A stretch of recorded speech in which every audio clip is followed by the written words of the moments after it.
All right, guys, let's hop into it. You've all been patiently waiting. Thank you so much for showing up. It's truly an honor to be here in your presence and to have the support of the community. This is a blessing to be able to tell this story. It's truly my life's work.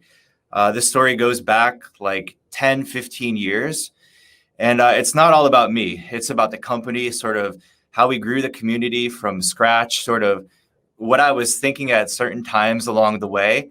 And then, of course, it's totally a story of survival.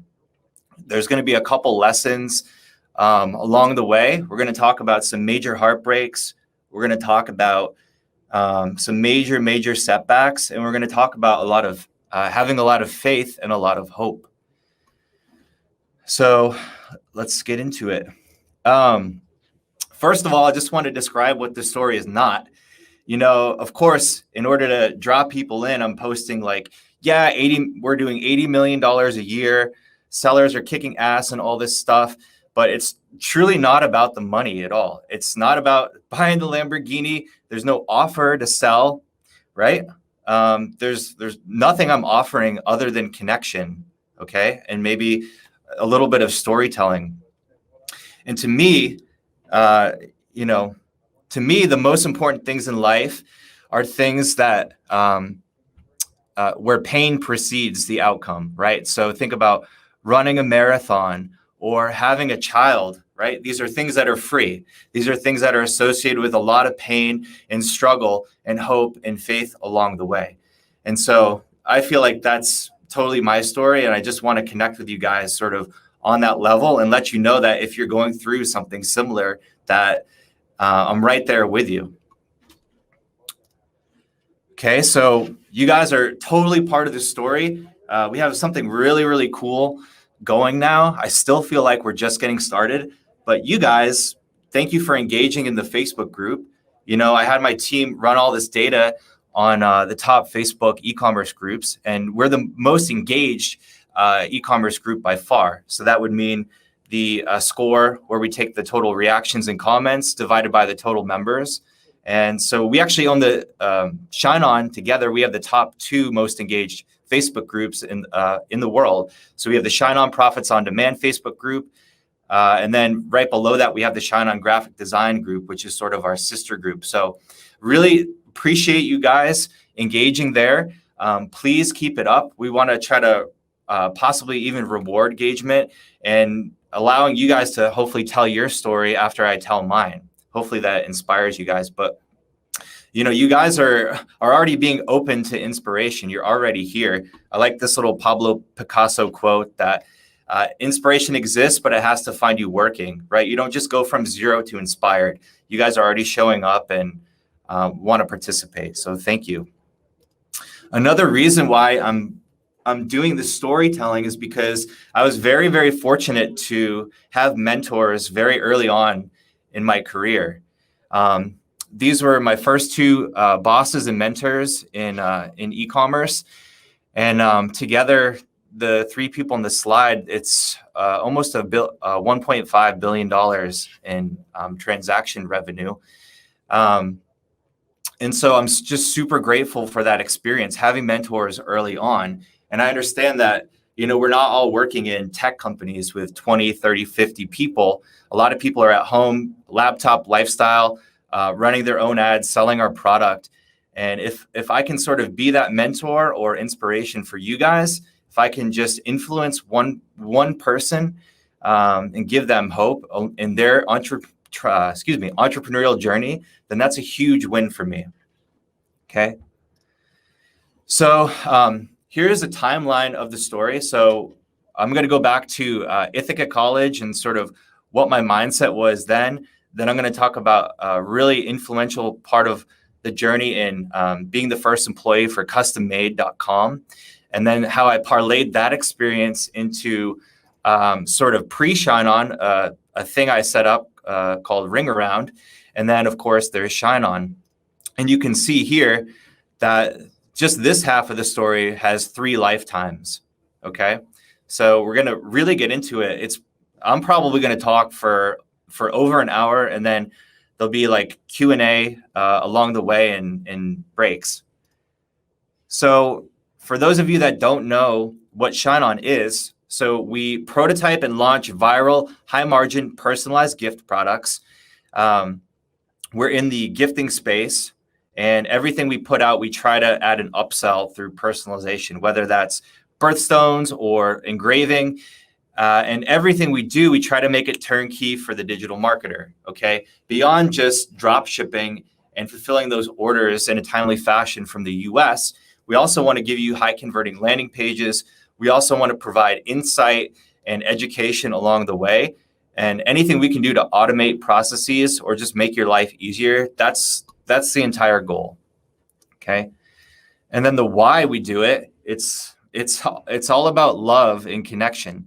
I mean, when you guys win, we're winning too. When we're winning, you're winning. We're literally 50-50 partners in this. My favorite thing is to go meet sellers, out at events and really share in those wins. Like, man, you killed it last month. Freaking love what you're doing. It's genius, man. That's honestly the best part of the job. That and having you guys post your success stories. This is a house one of our sellers bought last year with their ShineOn earnings. This is a trailer. Actually, this is Michael Kreis, our CMO. He actually bought this trailer from when he was a seller with ShineOn early on. And I'm just so grateful for that story. Anyway, why are we in personalized gifts? Well, these are three massive, some of these formerly public companies in the personalized goods space. So they're selling products that people want, right? Personalization Mall. Things Remembered was actually physically in the mall. You could go there. You could get stuff personalized with engraving. And of course, a lot of you know Alex and Ani. They sort of set off the affinity-based jewelry sold through social media. And so we're sort of looking at these companies and what they're doing, and we're saying, well, how could we allow digital marketers to have a piece of that market? Okay.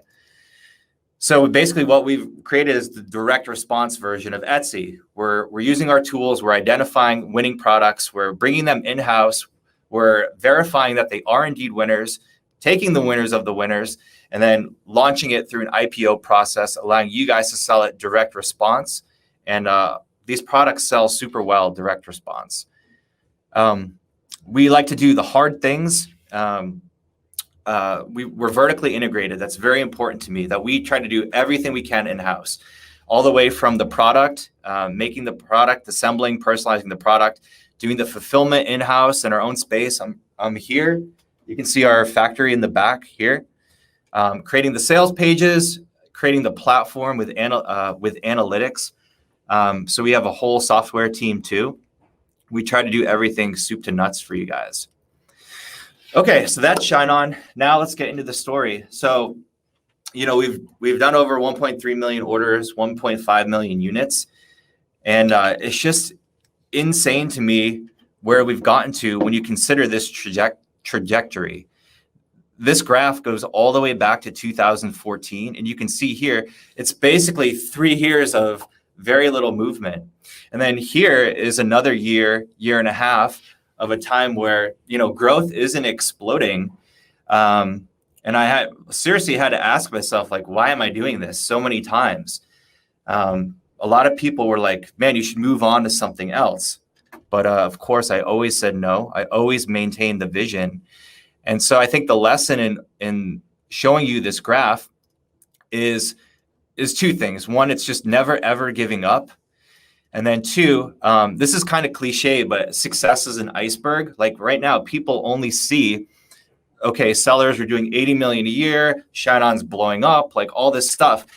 And so what I wanted to talk about is the shit.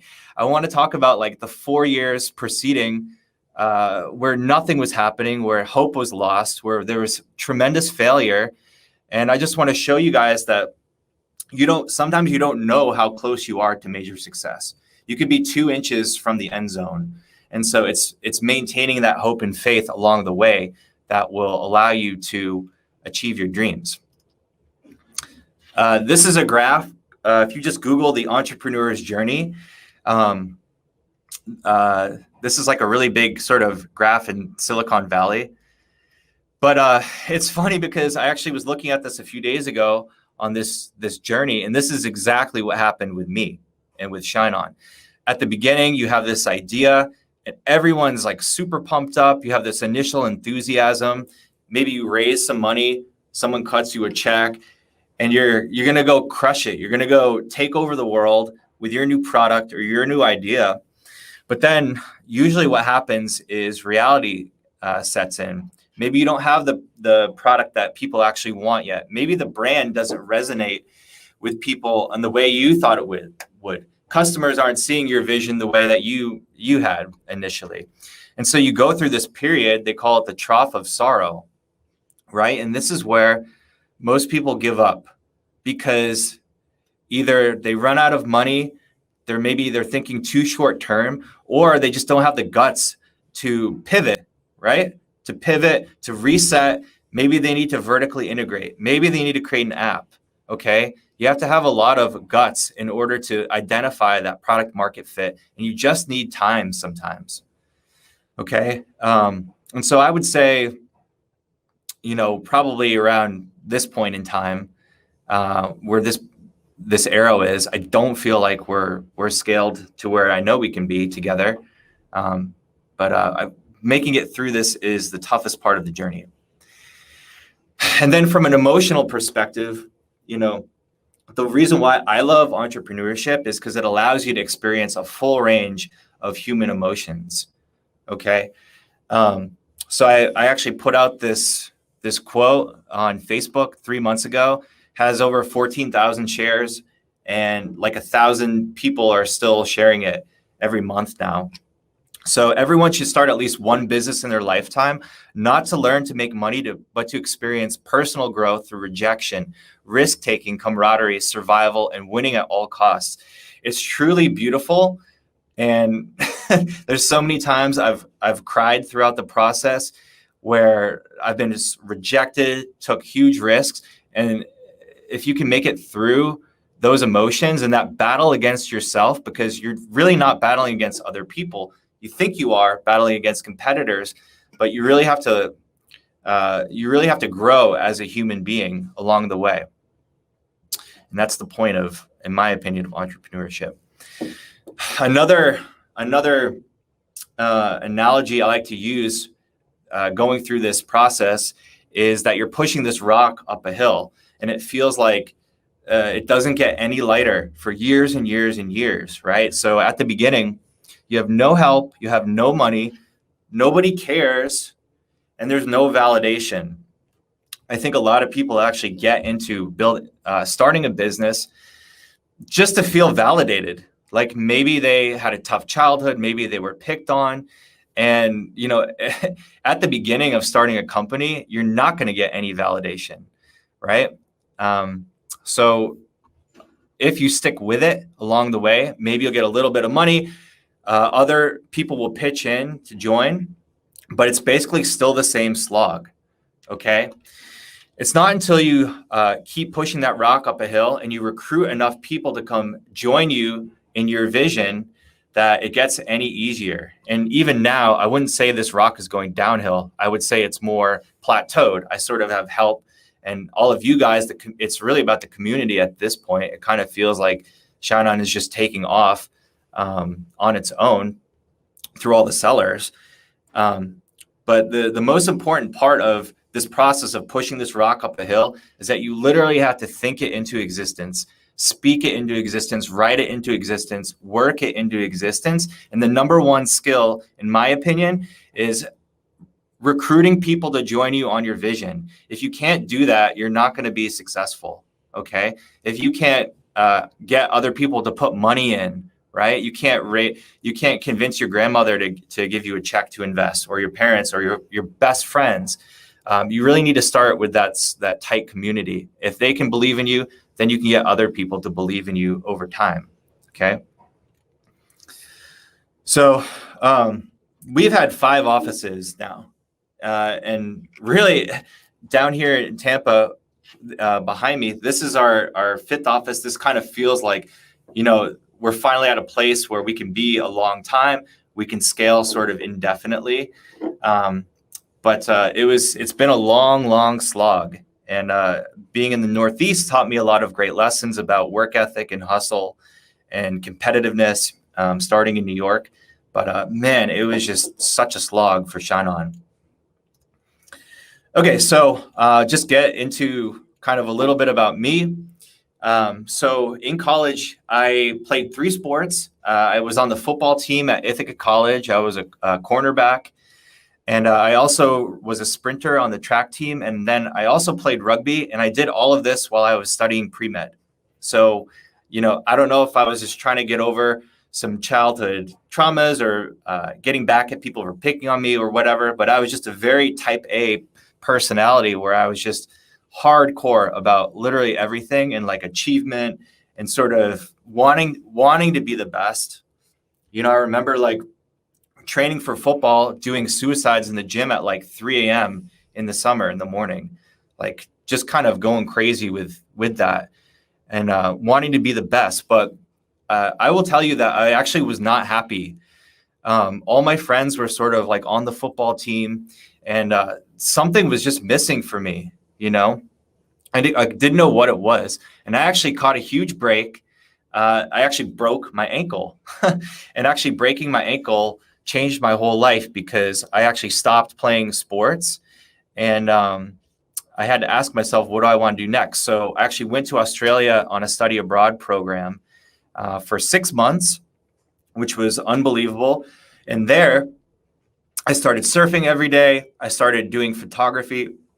I started writing poems and doing different artwork. And I was just like, man, this feels like so me. I feel so alive.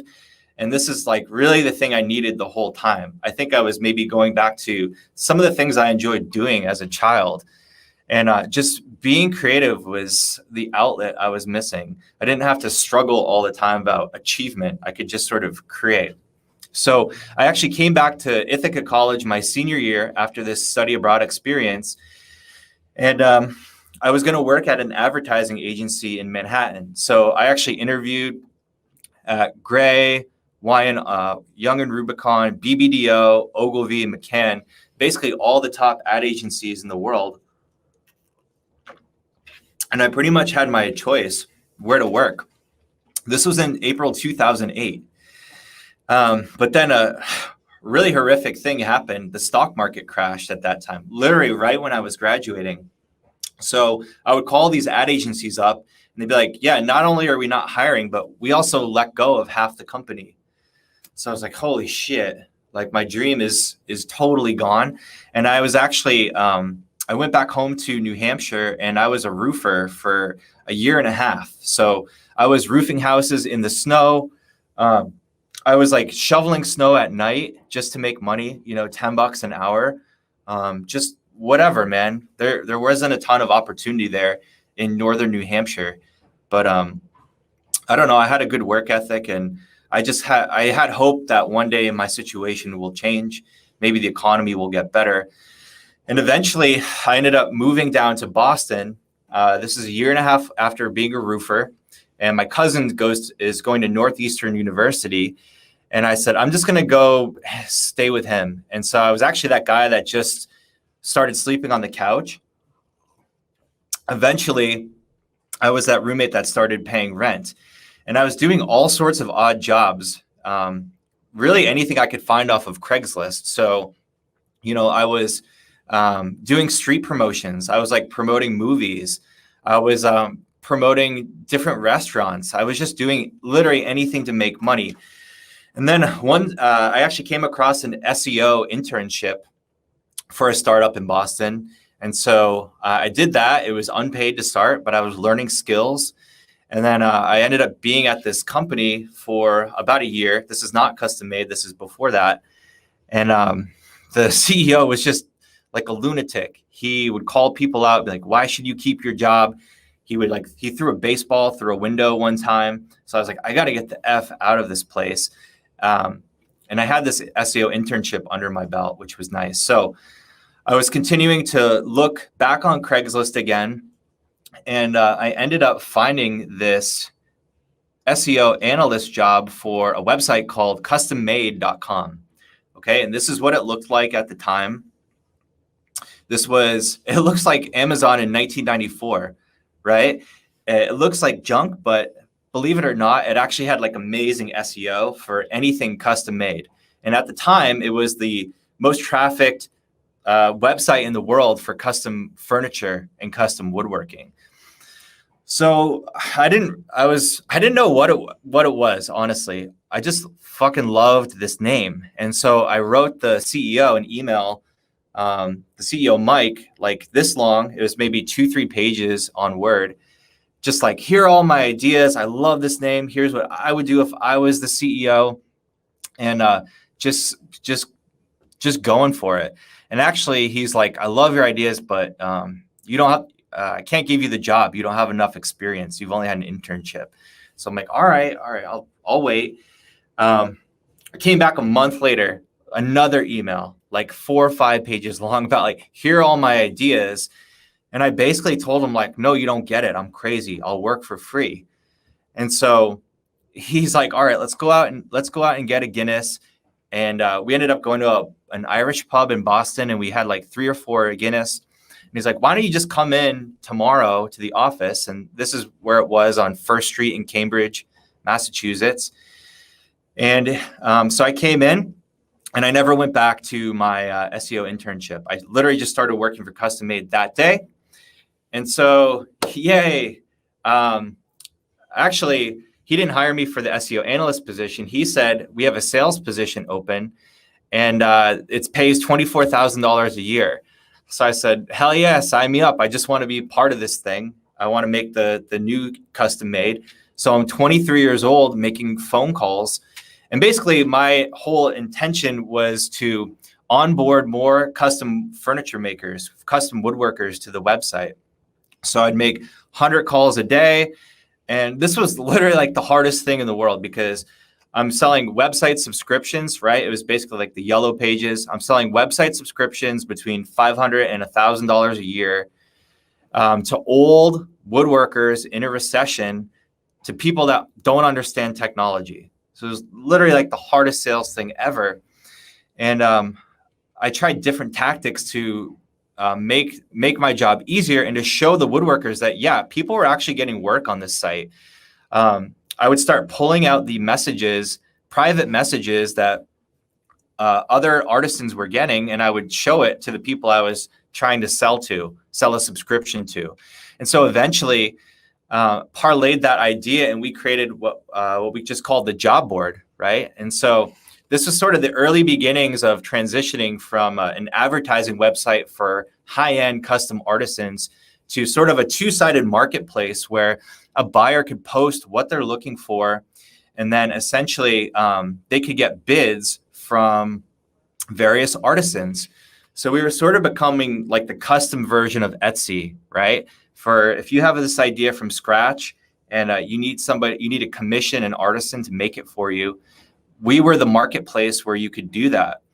And so by just posting all these jobs, we sold so many woodworkers. I think we actually onboarded like 10,000 woodworkers through this new process. And that's when we went out to raise money.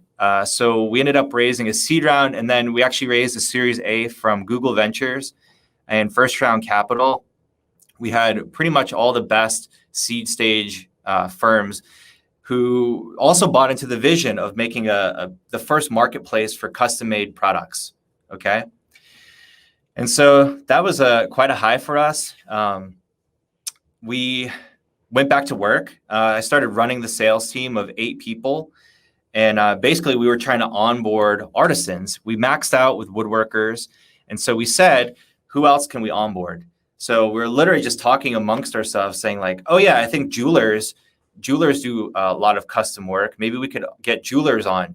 So we onboarded jewelers. We ended up onboarding over 10,000 jewelers. We also ended up onboarding glass blowers and metalsmiths and like all sorts of custom artisans. Okay, and so we ended up actually onboarding over 30,000 artisans through this process of finding them on Etsy or finding them through Google. And we would just reach out to them. We would reach out to them either through Facebook Messenger or through spam emails. And I was actually running a 20-person team in the Philippines It was scraping sites, finding an item that we actually liked that they made. And so we use this in the subject line. So it'd be like, I love your cherry wood table, or I love your R2D2 engagement ring, or whatever. So the open rate was like 80%. And basically we would say, hey, I don't want to buy this, but you should join custom made because there's tons of people getting work. So that traction allowed us to raise even more money the next year. So we ended up raising a Series B of $18 million from Google, same people, basically. And so we were on a huge high at that point. We thought we were like the next big thing in Boston. And we had 75 employees in 2012. And this was a crazy time. This was when like being on the front page of TechCrunch was everything, right? And so like Airbnb had just raised a ton of money. Uber had raised money. And then Dropbox was actually like our neighbor in Cambridge. They raised a ton of money. And so it was just a fun time. Anyway, we were kind of legendary for throwing the best parties in Boston. We literally had like keggers there with hundreds of people. I have no idea how nobody got arrested. But we would always throw the after party after all the tech events. We didn't even go to the tech events anymore. We just hosted the party. But the fun was, we were starting to hit reality, and that our business model was very leaky. We had a lot of issues. And the main issue is that the sales funnel was super long, right? So to get one sale, often it took multiple bids and going through this back and forth process with the artisan. And it took about 3 weeks from saying, hey, I want to commission this custom table or custom ring, to actually transacting. And then on top of that, we were only taking a 10% margin through what we called a trust and safety guarantee. So a ton of work. The artisans couldn't sell. They're not salesmen. They can't take people through a process. And we just weren't making enough transactions. So at one point, this was like 2013, we were actually burning $1 million a month, right? And yes, that is a shitload of money.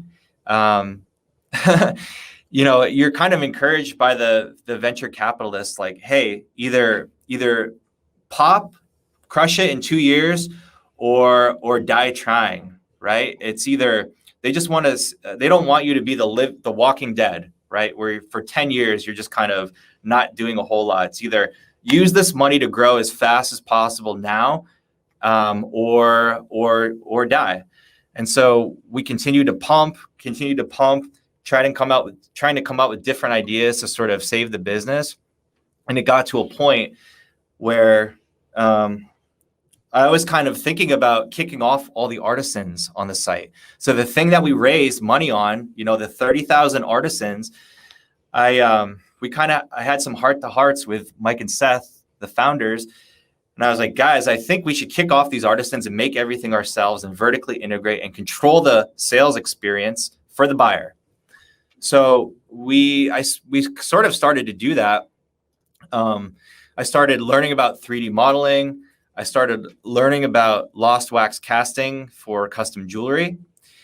Okay. And on top of that, there was a way that we could actually take a 30% margin, because we're the manufacturer now. We understand profit margin. And so the whole thing was very difficult to pivot to, but I knew that there was some chance that we could maybe pull it off, right? And maybe have enough time. So I ended up, one night I was out in Boston and I was at an entrepreneurship event, and I thought this one girl was really cute. So I went up to talk to her and said, yeah, I'm with Custom Made. And it turns out she was married, but her brother ran like a 300-person jewelry factory in Thailand. Okay, he actually still makes all of David Yurman's jewelry. And so flew out to Thailand, learned as much as I could about jewelry production. At one point, I actually flew to Serbia to connect with a 3D modeling team there. And basically, we started this new integrated process where the buyers would draw what they're looking for on a napkin or a piece of paper, and then I would send them back a 3D rendering of of their concept. And then I would say, now hit the buy button. Okay, it's like no back and forth. This is what you want. Great. Boom, hit the buy button. So this is one of the first items that we ever created at Custom Made through this new process. And it's like a Bumble Bee Ring from Transformers. And it actually got featured on thisiswhyimbroke.com, which was pretty cool. And we ended up selling like maybe 300 of these at about $2.99 a piece. So I kind of felt like, wow, this is really cool. I was just super into the 3D modeling and like working with customers, getting transactions. And I was kind of a one-man band doing this for a few months. I was having a lot of fun, but we were still running out of cash. So meanwhile, while all this is going on, teespring.com starts exploding. Teespring is in Providence, Rhode Island, about 1 hour from Boston. And they go from like 0 to 50 million in 1 year. So I'm kind of looking at the site and I'm like, dude, how are they doing this? Like, is it people just showing up and buying the design that they create? And no, what I learned was that it was digital marketers, Facebook marketers who would make one design and sell it to thousands of people. Okay, so I say it was like the reverse funnel of Custom Made, right? Custom Made, you have a lot of bids and requests being made, all to sell one item. With Teespring, it was take one design and sell it to thousands of people. So I just thought it was way better. So it got to a point where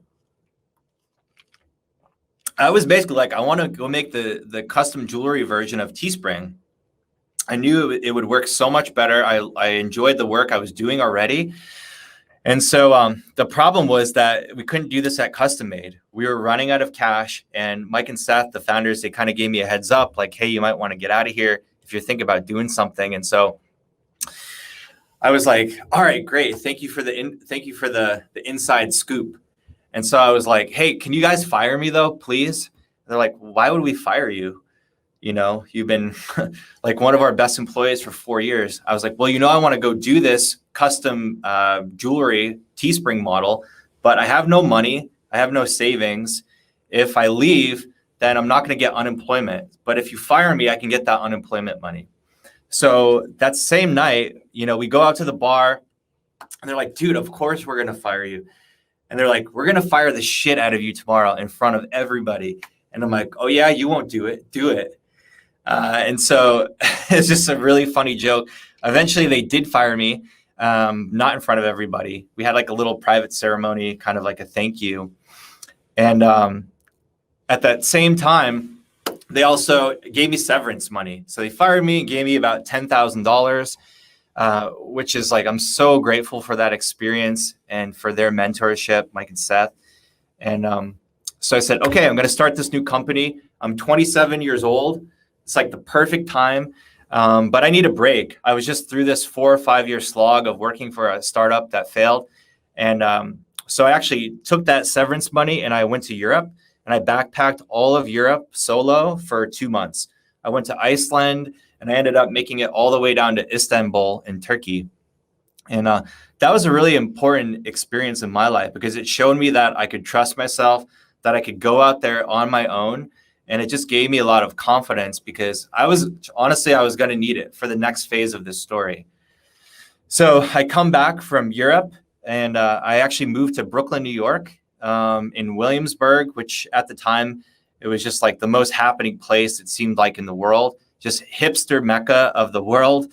And I was actually living inside this church. People had remodeled the church and put apartments inside of it. And it was a really great experience. And so that's the first chapter of the story. That's sort of how ShineOn came out of Custom Made. And I'm just going to take a quick break, maybe see if anybody has any questions about that experience.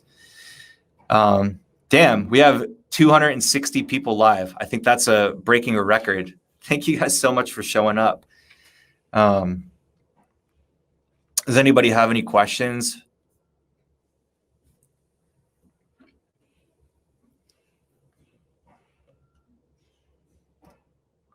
Yeah, mentors totally do make a difference. I think for me, it was just sort of like watching them, right? Like watching how they treated people, how they did the little things, how they let people go. I think Mike and Seth were some of the best people at that, and just having integrity along the way, even through the process of burning $1 million a month, just handling it with class, right? And one of the most important things I also learned from them was learning how to sell and create urgency in everything that you do. So I actually sucked. I was horrible cold calling on the phone. But then Seth one time was just like, find ways to create urgency. So every day it was like, hey, it's like free listing Wednesday, or it's like free upgrade Thursdays, or literally every day it was just whatever, made it up on the spot. But the artisans, they loved it. They loved getting a good deal. Yeah, 27. There's something about the age of 27. It's like, it's a huge time of change in people's lives. Some people die, like Jimi Hendrix died at 27. Janis Joplin died at 27. There's like all these famous artists that died then. But a lot of people, like their whole life and perspective changes at 27. And there's a lot of literature on that. And how long have you been trying to become a full-time entrepreneur? Yeah, so I think when I was an employee at Custom Made, I always wanted to be the guy that sort of came up with something new for the company, sort of pushed the envelope, maybe started a new thing.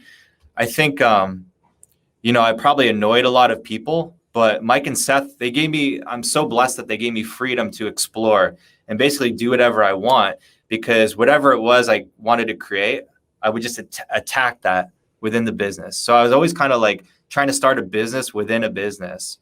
Okay. And I just had the right people around me that they supported my craziness. Oh, thanks, Amanda. Yeah, maybe that's the reason why 27 is so important. Okay. So that's part one. All right. We're like 44 minutes in. So let's keep going. Okay. So this is the timeline of ShineOn and the sales history. We're literally here. After all of that, we're just getting started. So I come back to, we're back in Brooklyn. I moved to Brooklyn, and I'm actually sleeping on a mattress on the floor, and I'm actually sharing a room with another guy, my best friend at the time, Josh Beach. And it's super expensive in Brooklyn. I think literally like our room was like almost $2,000 a month. Excuse me. So I was paying like $700 a month just to sleep on the floor in this mattress. But it was cool. I was having a lot of fun. And yeah, we're still at here. We're still at number one here on this map, Brooklyn, the first ShineOn office. Okay, so at the time, I come back and I'm running out of money. That severance money, that 10 grand that I got to go start the jewelry version of Teespring, that money started running out. The unemployment money started running out as well. So I was sort of forced to survive. And I was kind of like, well, shit, who would buy a bunch of custom jewelry in groups, right? I was like, who is just super diehard about what they do, and who would buy a lot of rings quickly? So basically I found this niche of making motorcycle rings for motorcycle clubs. So I would actually scrape Google, I would go on Facebook, and I would go find motorcycle clubs, and I would cold outreach them. I would cold email them saying like, hey, your group's really cool. Have you ever thought about making custom rings before? And so a lot of people, believe it or not, hadn't. And so I made custom motorcycle rings for like 7 or 8 clubs. You see, this one is the Shell Shock Veterans. This one is the Peacekeepers MC. This one is for the Comets MC. And then the coolest one was this awesome black biker group called the Buffalo Soldiers. And they were so cool. I made like maybe 300 rings for the Buffalo Soldiers. And after going through different ways of like using WordPress for them to transact, I eventually stumbled upon Shopify. And that was like the easiest way to transact. People could hit the buy button and I'd have the order there. And it just made everything easy. I don't know how I found Shopify back in 2014, but it was just an unbelievable way to process these orders. Okay, so I'm starting to get traction. I'm starting to take my experience from custom made and go do that on my own. I'm starting to get more and more customers, and I'm starting to refine that process of design. Here's the render, and now buy it on ringaround.com.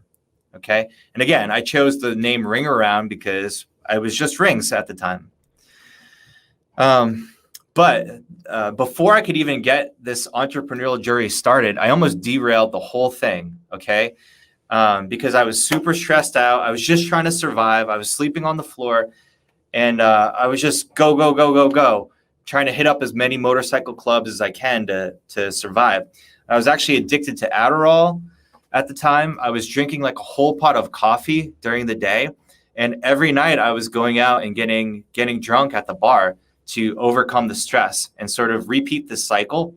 And it got to a point where I was like, dude, if you ever want to create anything of note in your life, you have to stop all of this stuff. And so I actually went what I call monk mode for 90 days.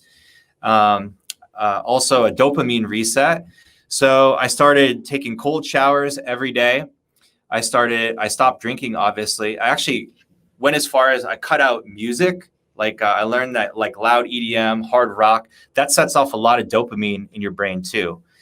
And so I remember the point of like looking at this puppy on the street and literally just dying, laughing and crying and being like, this is the most beautiful thing I've ever seen. And at that point I knew like, okay, I think I reset my brain here. I'm good to go. But this was a huge lesson because like as an entrepreneur, as a founder CEO, you have to treat your body like a professional athlete, especially if you have other people who are relying on you. You owe it to them to sleep, have a good diet, not have any addictions, and to repeat the process every single day. Okay. And so I really started seeing myself as a machine. And I truly don't think if I didn't go through this process, we wouldn't be doing any of this. Okay. So important that you treat yourself and envision yourself like a professional athlete, like Tom Brady. He's crazy. He goes to bed at like 9 o'clock at night. He doesn't drink during the season, just has amazing habits, and everyone around him sort of supports that lifestyle. Okay. So, fast forward a few months, I'm still doing Ring Around, still making lots of rings. And that's when I sort of discover Facebook ads where I'm like, I wonder if people will buy this through Facebook. And so I'm thinking about my first product, thinking of like, who can I target? I can't really target individual motorcycle clubs, but I could target groups of people that maybe like motorcycles. And so I remember coming back from Europe and being really inspired from all the people driving Vespa scooters. And so I was like, I want to make this Vespa scooter ring. And so this thing sold like fucking crazy. Like, I think I sold about $30,000, like one of my first Facebook ads ever. And at that time, it was literally just engagement. It was just likes. But people loved this post and had so many comments. And this was just like a really cool product. I still have a bunch of these scooter rings. And then fast forward a couple months, and then the Patriots win the Super Bowl over the Seahawks. And so I make this do your job ring, which was sort of their mantra for the season, sort of like this unofficial Super Bowl ring. And I ended up selling maybe another $15,000 of these fake Super Bowl rings at the time. So I was like, damn, I really think there's something here now with selling custom jewelry through Facebook. And this was me. I think this was like maybe January 2015. But, I was the first fulfillment person. I was the first customer support agent. I was the first website developer using Shopify. Just like didn't really know what I was doing, but having a lot of fun, learning a lot of skills, and packing up a lot of orders too. My brother actually took this shot.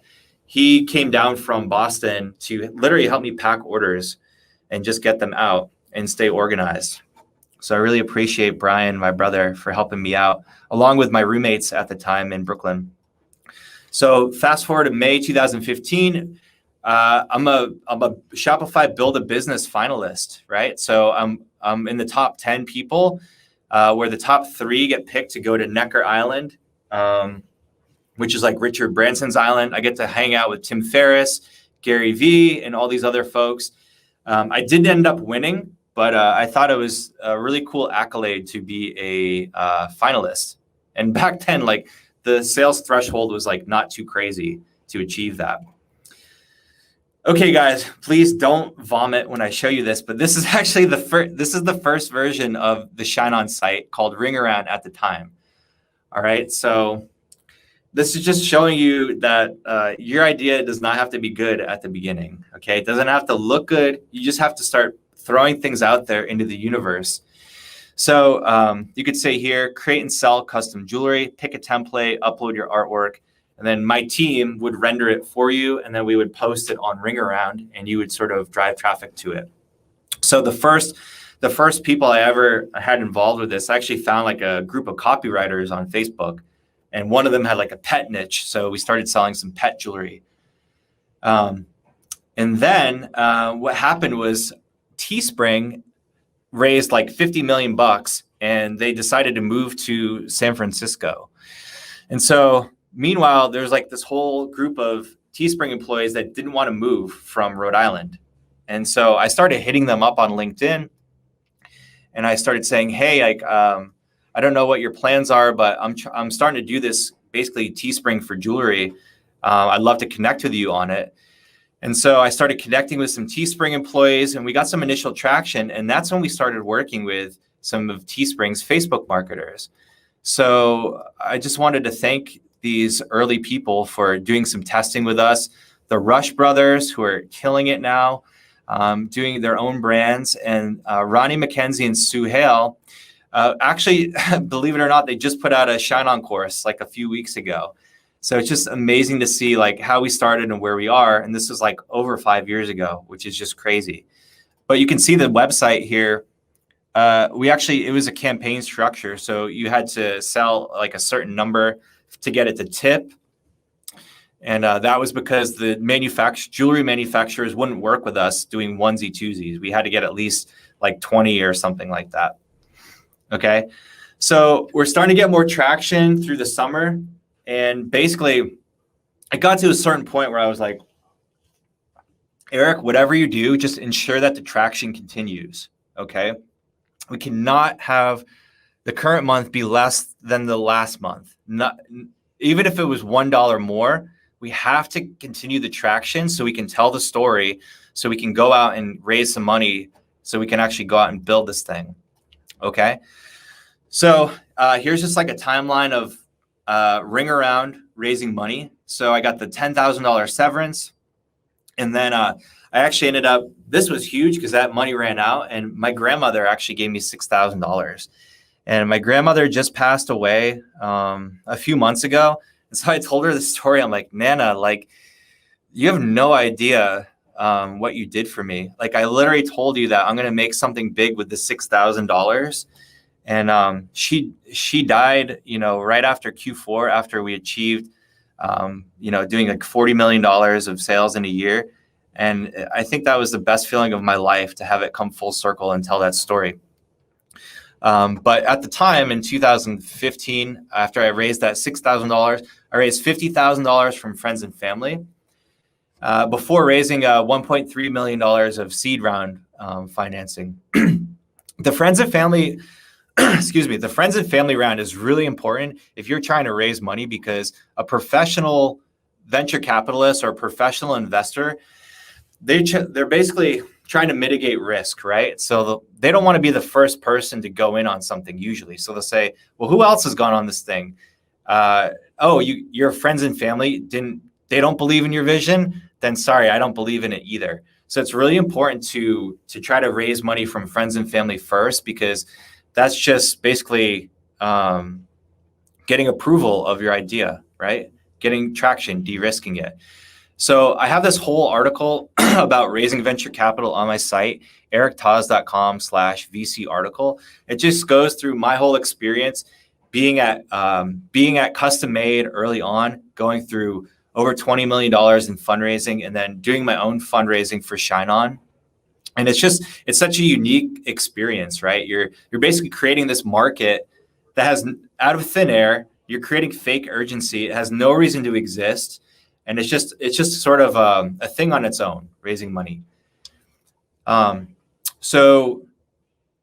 Before raising the seed round, I actually had this private Shark Tank with Barbara Corcoran. I was connected to a friend of Barbara's in New York City. And basically, I pitched my idea along with a couple other businesses. And Barbara was like, she kept calling me like motorcycle man. And I don't know, we just like kind of established this friendship, like when I was on stage going back and forth with her. And she's like, motorcycle man, I want to stay in touch with you. They didn't give me a deal at the time, but they're like, stay in touch. So I did. I stayed in touch with her and her partner, Phil. Okay. And so I basically just did everything they asked me to. They're like, come back when you sell 100 grand total. So I did that. Come back when you sell 200 grand total. I did that. So every time I went back, I always did what I said I was going to do. And that's the most important thing in any relationship, right? Not just raising money, but it's just keeping your word with people. And so I always did what I said I was going to do. And I went back to them and eventually they gave me what's called a term sheet, right? So when you're doing a financing deal, there's one investor who writes the terms of the deal. And then all the other investors, they follow on. So they offered me a term sheet, which was basically a deal. And honestly, it was kind of shit. I think Barbara was just sort of using her name. I didn't even feel like I would even get access to her. And so what I did is I actually shopped that deal around. I actually went to other angel investors in New York. And I was kind of like, hey, I got this deal. It's from like this TV celebrity. I don't know if I want to work with her. I'd rather work with somebody like you who's actually an operator. And so I actually kind of turned the tables on her. She gave me a shitty deal. So I went out and sold that deal and got a better one. And so I actually ended up raising $1.3 million in December 2015. And I closed the deal between Christmas and New Year's. And people were like saying I'm fucking crazy. Like, dude, why are you trying to close a deal around Christmas time? People are at home with their families. They don't want to think about business. I was like, I know, but I'll be the only one who's trying to raise money then. So I basically have all their attention. And believe it or not, people are, they're still on their computers. They're still like hanging out and stuff. And so I closed that deal like the day before New Year's. And so I ended up going out to this warehouse party in Brooklyn and basically just like looking at the lights and the DJ and everything and being like, dude, I just accomplished everything in my life that I wanted to accomplish, which when I was young was just, I wanted to prove to the world that I could raise venture capital. And so looking back on that, that's like nothing compared to what we're doing now. But at the time, I really felt like I had achieved something huge and I could kind of die happy, even if nothing came of the company at that point. So I ended up raising that money and I ended up moving to Providence and pairing up with a bunch of the old Teespring employees. So I think we had like 4 or 5 former Teespring employees. And this was in January 2016. And we're still called Ring Around at the time. And I knew we needed to change the name. We're not going to be like a custom ring company. It doesn't make any sense. So I ended up buying ShineOn.com for $10,000. Like it was some photographer that had it. And we started changing up the branding. We went with this sort of like black style here. And the whole process was that instead of the customer giving me a sketch of what they wanted and doing the render, the Facebook marketer would actually give us the sketch. A lot of times these items actually came off of the t-shirts. So like some of the top selling t-shirts on Teespring, we actually just converted them into jewelry designs. And this was Salt Bae, who was like a huge meme at the time. And this was so successful. We had so much success with these renders. We had a really great rendering team. And I just wanted to thank all of the early Facebook marketers, some who are still selling with us today, for kind of trusting in me, taking a chance, trying out this new thing that nobody had done before. And again, I'm just super grateful for you guys. Thank you for supporting supporting the idea. Okay, so we ended up doing over 2,000 of these custom renders. If you want to see the whole collection, you can actually find them here at this link, ringaround.myshopify.com/collections/all, sort by best-selling. Okay, so these were awesome items. This love wine pendant, we sold probably 20, 30,000 units of that. Just crazy items. Okay, and I think the way that they were sold was almost exclusively through these sort of 10-second videos and GIFs. This was a huge game changer for Facebook ad. Like when you're scrolling in your newsfeed and you see this like spinning render, you're like, what the hell is that? And so this is actually how we became a little bit famous 5 years ago, was through giving the seller not just the render on the landing page, but giving them this whole like suite of different videos. And so that worked super well. Let's see, building the Facebook group. Yeah. So obviously we have an awesome Facebook group now, but I mean, at the beginning, like it just started from zero. It just started as me going into the other t-shirt groups. Like one was called T-shirt Bomb. And I would literally just friend people, maybe wait a week later, then send them a message and be like, hey, it looks like you're having great experience selling t-shirts. Have you ever thought about selling custom jewelry? And so I'd get them into the group that way. It's literally like hand-to-hand combat for like the first like 3 years. And I remember like having a couple thousand people on there. And at that point, we didn't need to invite people anymore. They just started inviting their friends into the group. Okay, so we're feeling good. We're selling a lot of different products, and not a crazy amount. I think we did maybe like $5 million in those different 3D render products. But the shit was about to hit the fan because we were burning cash super quickly. I was really only focusing on the front end, just top line revenue. I wasn't like really making a profitable business. And so I've seen this twice now about raising venture capital and only focusing on top line revenue, because the whole intent with venture capital is to get to your next round of funding. You don't have to be profitable. Actually, don't even focus on that. And so this is a major issue in venture-backed tech companies. It's sort of like a disease. And so I like to say I'm actually like a VC refugee now. I don't necessarily believe in it anymore, not because raising money isn't good, but because a lot of the time you're not sort of focused on building a profitable business with good margin. So like I didn't know anything about accounting. I didn't know about margin. I didn't know about inventory. And we were selling a ton of these products and the quality was amazing. Basically what we were doing was exporting the orders every day into a CSV, sending that spreadsheet to Thailand. Thailand would manufacture them and then ship them to us. And it took about 3 to 4 to 5 weeks for the customer to get it. The quality was amazing, but buyers, like, they just still didn't really trust us that it was going to get delivered. And so we started getting a ton of these chargebacks.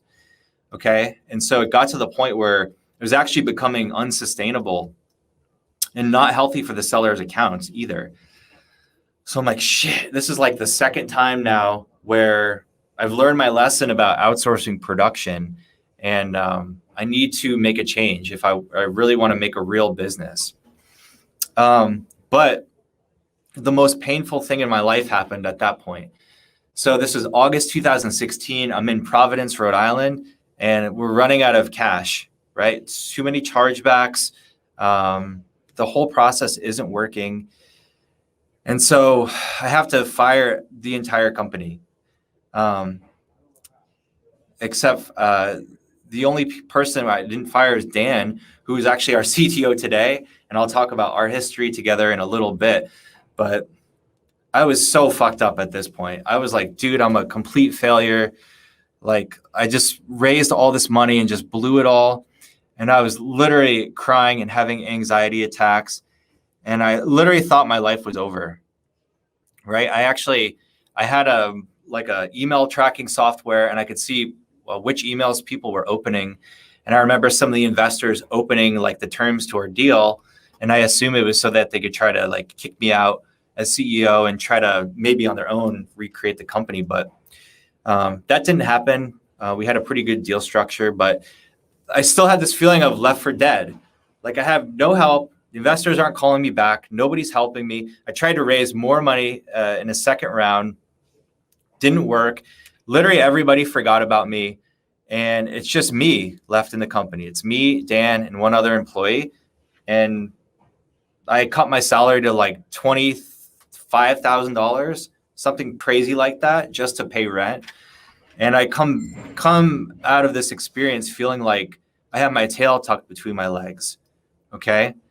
And I just felt left for dead. And I'm like, well, fuck it. At this point, let's just kind of see what happens. But I still had this hope. I still had this dream that I could make something because I had all the initial traction. I had the experience of working with the sellers. I still kept hope and faith throughout this whole time. And so I actually moved back to Brooklyn. And the biggest thing for me was actually meeting a meditation teacher who changed my whole life because he helped me calm my mind down, helped me reset and reassess, because I knew we had so little money left. We had maybe like $100,000 left. I knew that whatever move I made next, it had to be the right move. And so I needed to calm my mind and be strategic. And so that's sort of the first version of ShineOn. And I'll talk about our comeback story next in a bit. But I'm just going to take a quick break. Been talking for a long time. If anybody has any questions here. Looks like we have 250 people still. Yeah, meditation saved my life. It truly did. Just calming the mind. Yeah.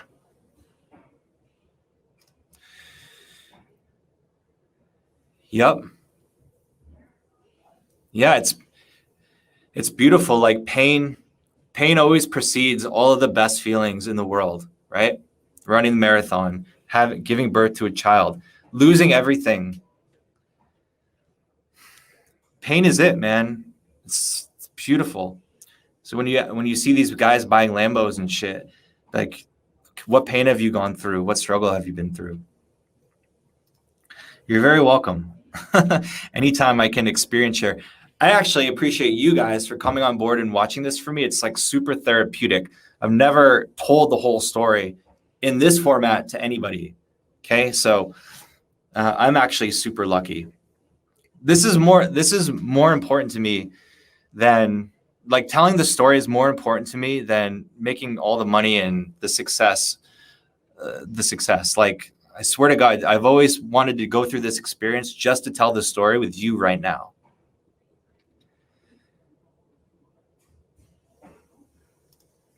No, no one calls me Motorcycle Man, but I have a lot of those rings still. It's a really fun time. Yeah, I did care about the people. Like, dude, it was the hardest thing. Like, for 8 months, we had all these people bought in on this new vision. And, we're kind of brothers and sisters trying to build this new jewelry for Teespring. And I had to let everybody go. It was the hardest thing. And they didn't understand. They're like, well, why are you still staying on? Because I was like, I don't know. I still feel I just need time. I feel I need time to execute on the vision still. And actually at this time, everybody was like, Eric, you should quit. You should just give the investors their money back. That would be the right thing to do. And I was kind of like, well, I appreciate your opinion on it, but no, I'm not doing it. I'm not shutting it down. Literally everybody told me to shut it down.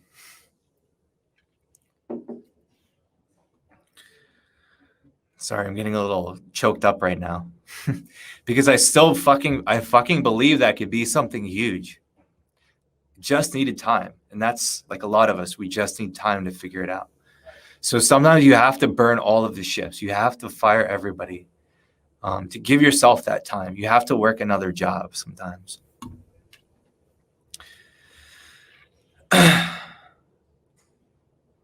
Okay. Oh, yeah, the comment box. Sorry. It was a very dark day. Yeah. Appreciate your openness and honesty. Yes. Thank you guys. Appreciate being able to share this with you. Yep, persistence and dedication. Okay, I'm just going to grab a quick gulp of water here, and then we can talk about the comeback story and how that began.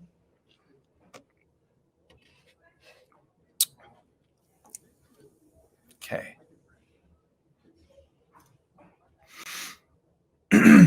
All right, so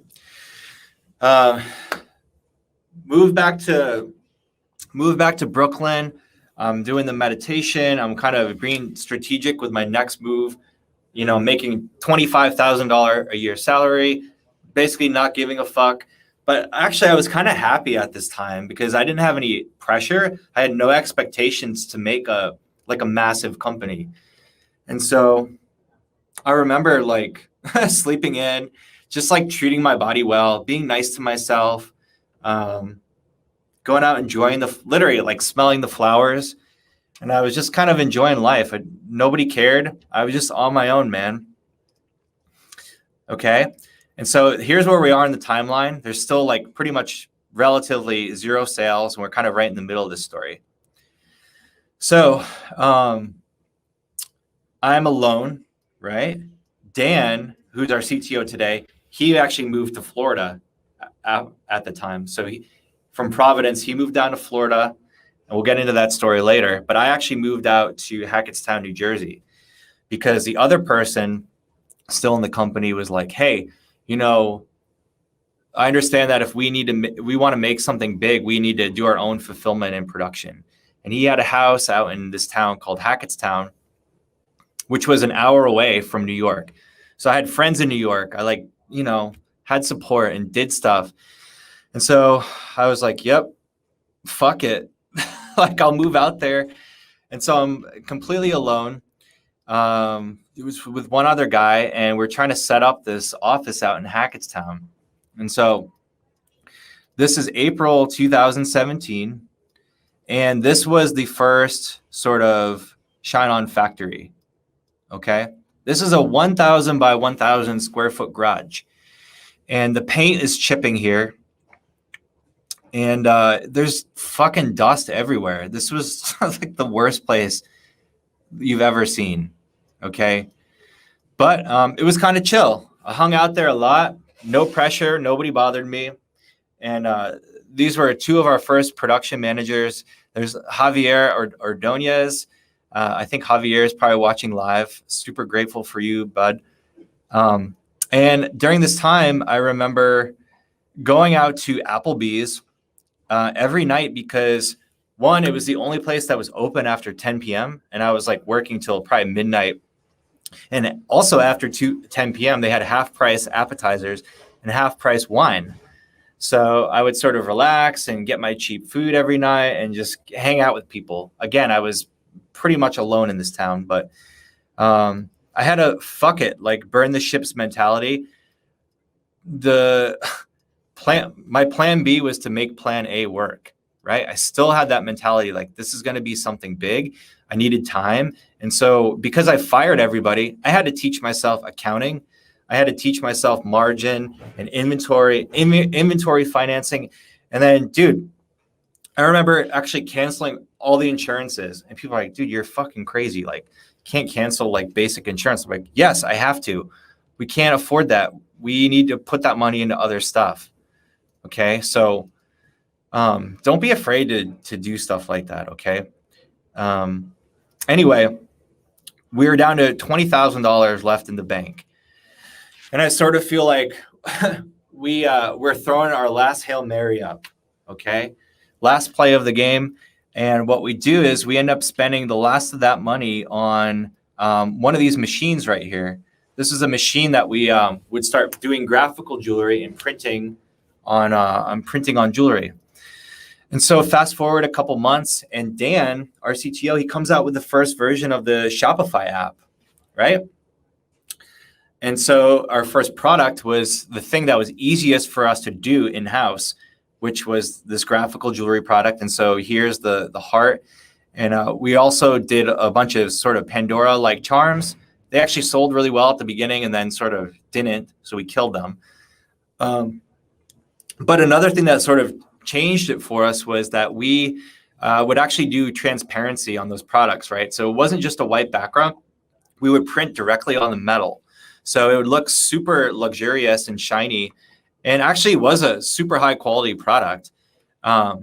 We also came up with our own glass compound. We were like mixing a bunch of stuff with a local company, and that's the glass sealant that we still use today in the factory here. And so we made a watertight, sort of the best print-on-demand jewelry product out there. I think there was maybe one other company doing it at the time. Okay. And so just wanted to take the time to say thank you to all those people that stuck with me, who are still in ShineOn. Dan Richards stuck with me. He's our CTO today. He's kicking ass, building all the product pages and the app for you guys, building the platform out. Ian ShineOn, who's our head of accounts. I actually met Ian at a bar in Hackettstown. Literally was leaving the bar, and random kid buys me a shot. And I'm like, what are you drinking? He's like, Jameson. I'm like, all right, I'll do one, but I got to leave. But then he tells me he's like a local marketing student, and he said ClickFunnels, and I was like, what the fuck? How do you know what ClickFunnels is? I'm out in the middle of nowhere. And so I eventually get Ian in, and he becomes our head of accounts, and so happy to see his journey. And then Robin, who's still with us today on the marketing team. Robin started as a photographer for us, and has moved her way up the ranks at ShineOn. So these were the kind of the first employees of the new company, right? And so we're a bootstrapped company. We have no money. Everybody's basically working for like peanuts, but they believed we could be something big, right? And another benefit is we're in Hackettstown, New Jersey. There weren't any other tech companies there. It's not like New York where you'd lose people to go to work at other places. We had a joke like a few years later when we had 50 plus employees. We're kind of like, yeah, you either work at Dunkin' Donuts or you work at ShineOn in this town. So we had a captive audience. So we launched the Shopify app. We launched the graphical product, and that's doing super well. So well that I actually got scared because we had no money to afford inventory that Christmas. This is 2017. And so like I have to take another Hail Mary, which is taking out a personal loan to afford inventory. So it's one thing of like losing money, losing investment money. It's another thing potentially going bankrupt because you're personally guaranteed on these loans. So I have really had to like meditate. I had to, I called my dad up. I was kind of like, hey, is it worth doing this? Is it worth the risk? And so eventually, I was convinced that it was worth the risk. So I actually did a Shopify capital loan, which, the terms sucked. It was like a 25% interest rate, but I had to do it. I had no choice. So I took out like a $350,000 loan from Shopify Capital, and I really had to make the thing work now, or else I'm fucking screwed. I'm bankrupt, and I've had a bankruptcy in my family before, and I see the aftermath of that, and I didn't want to experience it. So now I'm double motivated for the comeback story. So fast forward. So we're in New Jersey for about 2 years, I think, and we go through different iterations. We iterate on the graphical jewelry, and we start coming out with the rings and the bangles. Michael Christ, our CMO, he was like the first guy to sell the bangle, and he absolutely crushed it. And we're going through different versions of the site, and the brand is sort of changing. Okay, and so now we're here in the middle of this sales graph. And so, it's a period of 2 years where, again, it's kind of like there isn't a lot of growth. We onboarded a bunch of sellers, and we're sort of just like maintaining things, right? And I still had this hope that it could be something more than it was. I couldn't put my finger on it, but I knew that if we were like continuing to make other people money, that they would be loyal to us. And as long as we kept innovating, that people would continue to support us on the journey. So there wasn't really explosive growth at the time. And I remember having like this other burn the ships moment where I had to take out another huge inventory loan for financing. And I'm super blessed that I found the SBA, because the SBA is, they're government-backed loans, and they're like 10-year loans with low interest. So they don't really affect your cash flow that much. It's kind of like taking on a venture capital investment. in a way. The only knack is that it is personally guaranteed. So, you could go bankrupt if it doesn't work. But I'm super grateful for finding the SBA. And, they do loans up to like $5 million. And the SBA is really awesome. If you want to go that route, you don't want to do venture capital. It's pretty cool. But fast forward to Q4 2019. So this is like a year and a half ago, where we come out with the graphical jewelry product, the message card jewelry product, right? And so that's like an instant hit. At this same time, I also bought a Facebook group. So I bought a graphic design Facebook group and I turned it into the ShineOn graphic design community. And I started like cross promoting between the two Facebook groups. And today, like, dude, I think this is the number 2 most engaged Facebook group in e-commerce right now. And there's so many amazing designers in there. I like to promote them whenever I can. But that was a huge turning point when we started the graphic design Facebook group and pairing up marketers with designers. Okay, and then of course we expanded on the message card jewelry through different products and permutations. Now, this is another huge turning point for the company. 1 year ago, this is May 2020, where coronavirus hits, okay? And so the malls are closed, but people need gifts for Mother's Day, right? So everybody's buying online. So basically, our sales increased like 500%, like in the month of like April and May last year. But the problem is that we are in New Jersey, which is a super strict high lockdown state. And the governor is Phil Murphy. We like to call him Trigger Happy Phil. If there's one snowflake on the ground, he's going to close all the schools. And so, yeah, there was like crazy restrictions on being able to fulfill orders. And so we skirted the rules a little bit. We had to work at night sometimes. We had to do things like outside in open air. And I just wanted to say, maybe you sellers didn't notice any service change at the time. We got it done, but just wanted to say thank you so much for sticking with us through coronavirus. But the orders were crazy. A lot of people made a lot of money. And so we complete Mother's Day, and I'm sort of looking forward to Q4, this past Q4. And I'm kind of like, shit, we're going to be totally screwed if we're in New Jersey still. Orders are going to continue to explode, and there's a possibility coronavirus hits harder than ever. And it did. So meanwhile, I'm telling Dan all of this. He moved down to St. Petersburg in Florida. And it was really cool. St. Pete is kind of like, if you've never been there, it's sort of like, has this Brooklyn feel. It's kind of like a tropical Brooklyn. There's a lot of young people and ideas. There's actually a lot of internet marketers here too. And it was just such a peaceful place. And I was kind of like, well, the coronavirus isn't as bad here. The governor is super business friendly, Ron DeSantis. And so he pretty much just let people make their own decisions. And so I made my own decision, and I was like, I'm going to move the entire factory from New Jersey down to St. Pete, Florida.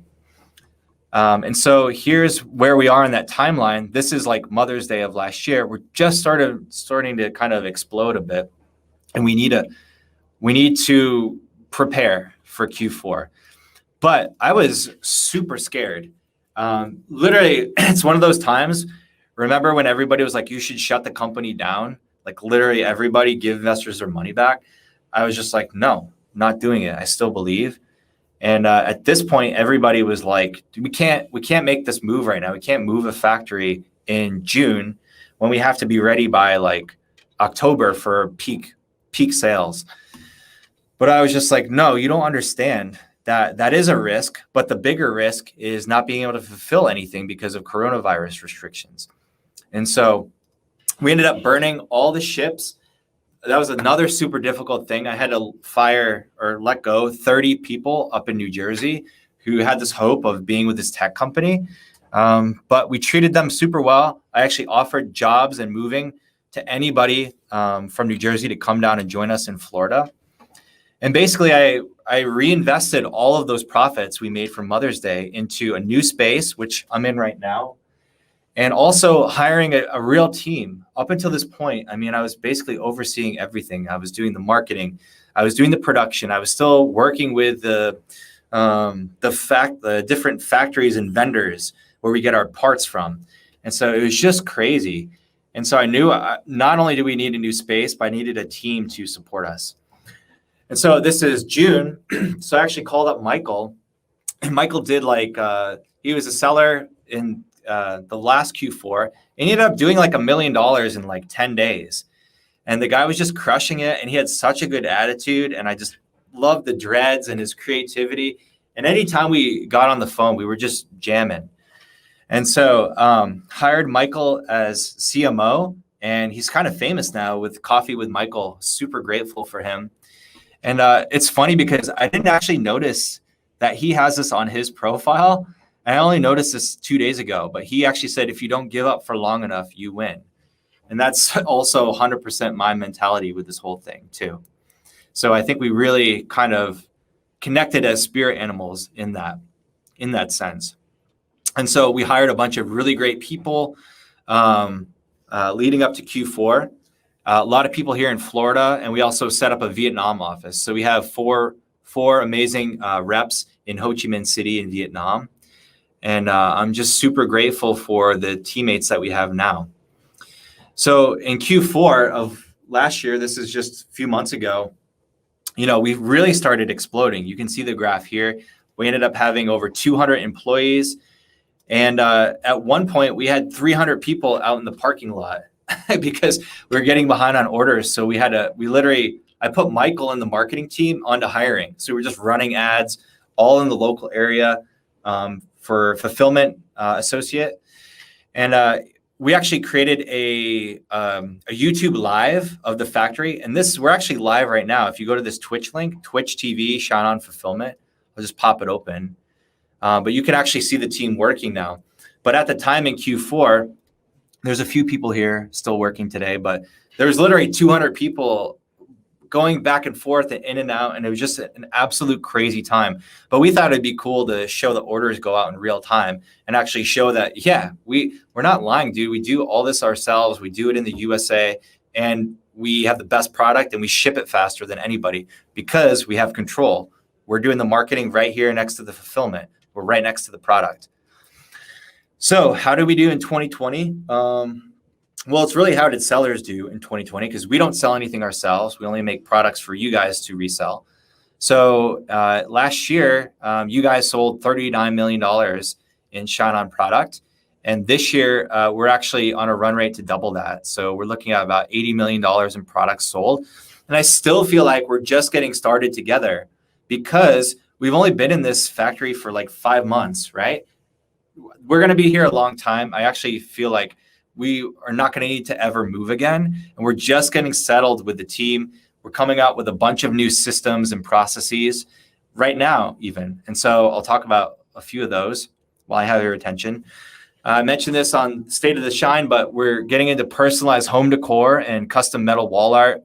We're getting into various handcrafted on-demand products, leather, wood, wallets, watches, journals, things like that. Things that are super popular and have been in the past, but they've just been made in China and drop shipped from Chinese factories. So all those popular products that were in China, they just throw bodies at it because labor is basically free there. We try to automate that through technology and systems and do it here locally in Florida. So some of our other plans are to, so here's jewelry, leather, handcrafted, home decor. You can see we came out with the custom domain stores, and then we have all the Shopify app users. And all of this is done here in Florida. Our dev team's here in Florida. Everything's homegrown. And it's our intention to actually duplicate these in Europe and also duplicate it in Latin America, either Brazil or Colombia. So we're already sort of working on that so we could allow sellers to target locally there. So now we're redoing the brand. We're going to launch this in a couple weeks. But when I picked the name ShineOn, it was like, how can I say jewelry without using a jewelry term? And so it was all about, because I knew we might go into other products later. But also, I loved the name ShineOn because it was all about positivity. It was all about hope. Keep shining, keep expressing yourself, keep being you. And so finally, I feel like the preceding 5 years led up to this point where I could have this special brand and actually have it tied to a story. So that's why we're doing this sunrise right now. And this is also kind of St. Pete inspired because there's a lot of water here. So just a couple lessons through this story. Okay, so we're selling like $80 million a year of product now, and everything is great. But just looking back at this graph, there was like 4 years of like basically nothingness, nothing compared to where we're at now. And so it's kind of cliche, but never giving up, just continuing to chip away at that concept is the most important thing in your entrepreneurial journey. And then another key thing to know is like, you actually don't know how close you are to the end zone. You don't know how close you are to something changing and is taking your company off, right? You might be 1 inch from the end zone and you don't even know it. Or you might be only 10 yards away. You might be 30 yards away. You just never know how close you are to the end zone. And so you got to stick with it. Okay. And for me, through all the bullshit, like all the craziness of letting people go, moving, the vision hasn't changed really. It's been, I'm going to do jewelry for Teespring and that's it. Okay. And then eventually I'm going to do other product types. And so maintaining the exact same vision all the way through. And just, guys, if my story can inspire you all, it's just knowing that sometimes these horrible things happen for a reason. Breaking my ankle, that changed my life. It got me into marketing. The stock market crashing, going back home and like being a roofer for 2 years. Raising and burning money, burning millions of dollars and learning those hard lessons, being left for dead. If you're going through anything like this, I just want you guys to know that I'm here for you. I've gone through it before, and just, you have to maintain hope. You have to maintain a vision, whatever it is. Okay. Okay. Another one of the most important lessons that I've learned was reinvesting profits. So I sort of see business sort of like Age of Empires. If you've ever played that game, or Civilization, if you want to build a huge army and go take over the world, at the beginning of the game, you have to crank out as many villagers as possible. You're not focused on building any weapons, right? So if you start gathering food, you just want to keep punching out villagers as fast as you can. And I see the same thing with villagers as I do with cash, right? And all that profit, you need to immediately reinvest it into the company, reinvest it into the team, reinvest it into the technology, reinvest it into inventory. I highly recommend, if you want to build something massively scalable in the long term, to not take profit early on. And that's like the complete opposite of most digital marketers who are like selling courses and showing off their Lambos and making $1 million in a year. I mean, that's all great and that's cash flow and that's cool. But if you do have an idea and need many, many years to build it out, you have to reinvest those profits. And so I actually went through like 3 straight years where I was just making like 30 grand to 70 grand.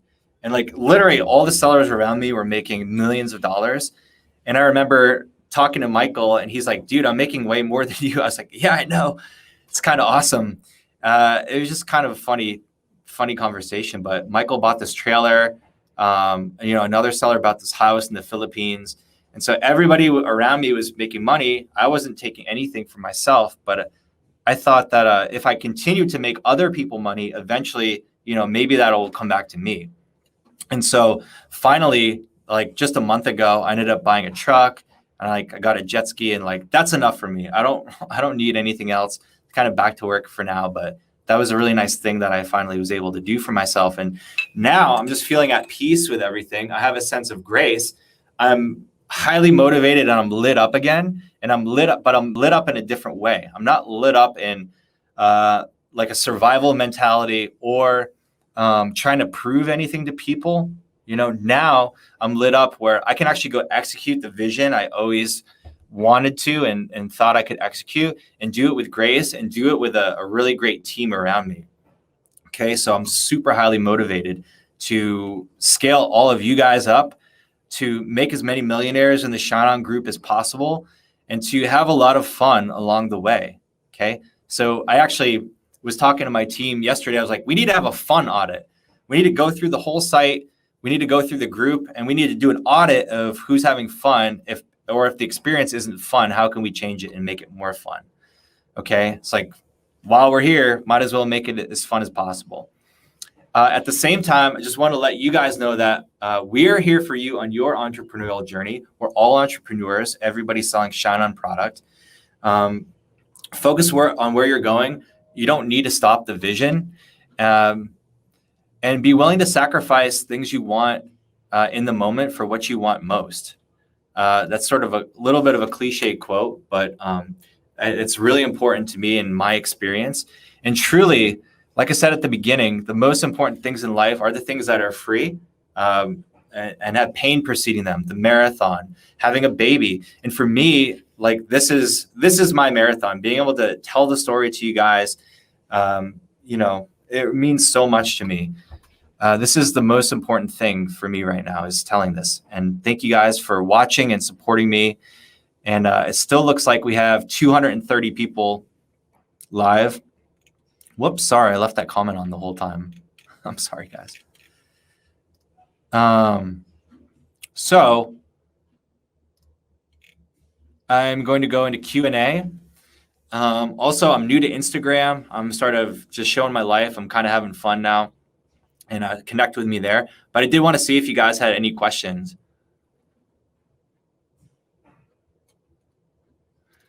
Yeah, we do have a course. We do have a jewelry course. We have Ronnie McKenzie and Suhail put out a course recently. And also Michael has a course called ShineOn 100K. All good, Nick? Thank you. Appreciate it. Thank you. What's up, Talisha? One of our early sellers. Thanks for watching. Thank you. Just have fun. Yeah, exactly, right? Is there anything I learned in college that helped starting the business? No, I think I don't think it's about what you learn in college. I think it's about figuring out what you want to do. And for me, I was grateful for the college experience. I actually have a health science degree. I don't have a business degree. So I was studying to become this doctor. I have a BS in health science undergrad. But eventually I started getting into different things, and I parlayed those courses into digital marketing. Yeah, you're very welcome. Yeah, there will be a replay for sure. Yeah, let's make some money. Honestly, right now, I understand you guys are selling all sorts of stuff. ShineOn's probably not everything you do. I understand that. But if you do want to jump into Mother's Day selling, right now, people make millions of dollars just around Mother's Day. It's a really great time to come in and try it out. What's up, Dan? Yup, one of my besties from Ithaca and also Australia. That experience that changed my whole life. Let's see. Yeah, vision for the future. I think it's just, like I said in the slideshow, it's expanding the product line. So we're going into metal wall art, and we're going into handcrafted on demand. And we're also starting to expand, set up European fulfillment, set up Latin American fulfillment. So I think it's just more of the same, more products, better service. Better service is being able to distribute locally in other continents. Hey, you're welcome, Adrian. Thanks for your support, man. Expanding to other businesses? Nope. No, just more ShineOn, man. I feel like we're just getting started right now. Seriously. Yeah, exactly, right? Basically, everything I learned was being forced to learn to survive. Even like accounting stuff, I still didn't even take an accounting class online. I was literally just going through different shit because I was forced to, and I couldn't afford an accountant. Just kind of getting it done. Yeah, thank you so much. Appreciate it. You guys inspire me too. Yeah, we're working on a whole bunch of things with Facebook and iOS 14. We have custom domains, custom domain verification. We're already moving kind of secretly a bunch of sellers over to a new root domain. And we're going to basically pool sellers in these different new root domains as a way to ensure stability with Facebook accounts. Also, we are getting attribution tracking with Hyros set up in the dashboard. And so we'll be able to track conversions outside of the Facebook Ads Manager using UTM parameters. So that's going to be really huge for people. But I think like there's security in our product, even if there was 0 targeting pixels set up. Like our products are such mass audience, right? We're in most of the jewelry sold is in the family niche, and they're huge generic audiences where even if you just set it on, just set it without any targeting, you'll still make sales. So we're much better off if Facebook went haywire than somebody who's trying to sell soap to firefighters and they're like relying on that specific pixel data. Okay. Yeah, maybe, man. I'll definitely make a shorter version of this. I actually have written out half the story, but I was like, fuck it. Taking too long. I just want to go live and with it. Here's Michael's course, ShineOn 100K. Highly recommended. So Michael did like $1 million in 10 days in December 2019. Super inspiring. And that was when we started really connecting. So he talks about his strategies to do that in his course. I think it's only $500. Super good investment. Thank you. Thank you, Gil. Yes, it's our intention to always be better at everything. Let's see. Thanks, Michael.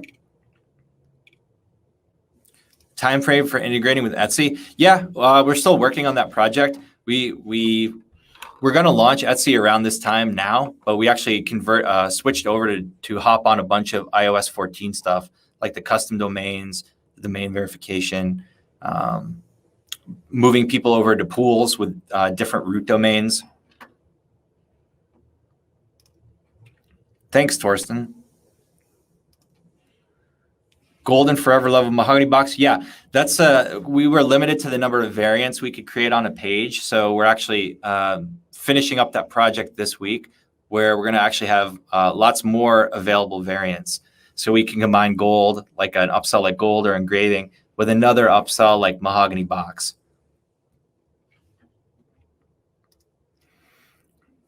Thanks, I appreciate this so much.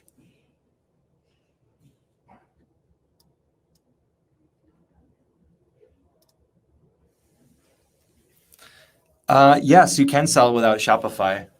So you could actually sell through ShineOn.com. Like, let's say you don't want to pay for all the apps on Shopify. You don't want to do customer service. You get all by selling through ShineOn.com, and you do that by going to ShineOn.com and sellers and affiliates in the upper right-hand corner. When you sell through the platform, we call it, and this is custom domains are also the platform, but custom domain store is free. It comes preloaded with all the best flows. It comes preloaded with cart abandonment flows. We do free Facebook retargeting right now. We do SMS cart abandonment. Basically, you get all the things you would find on the best Shopify store and pay like hundreds of dollars a month for that. And you actually get all of that free when you sell through a custom domain on ShineOn, the ShineOn.com platform. And you don't have to do customer service. We do all of that too. So if you want to just if you're new to all this and you want to make bank just on Mother's Day, we support that.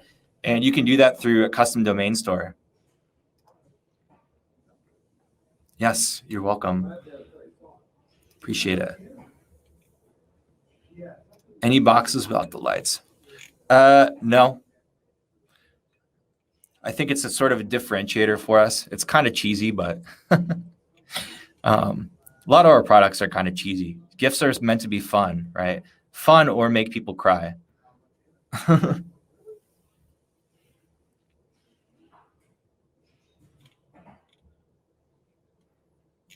What else?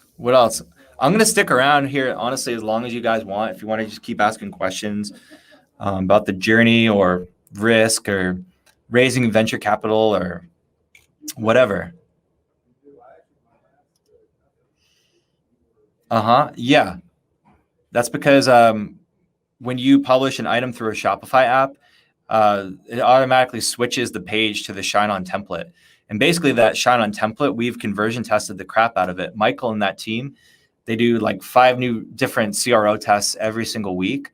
And so that's a benefit of selling with us, is we're doing constant iteration of not just the pages in the CRO, but all the new products that you see launched. Those are beating out like dozens of other products.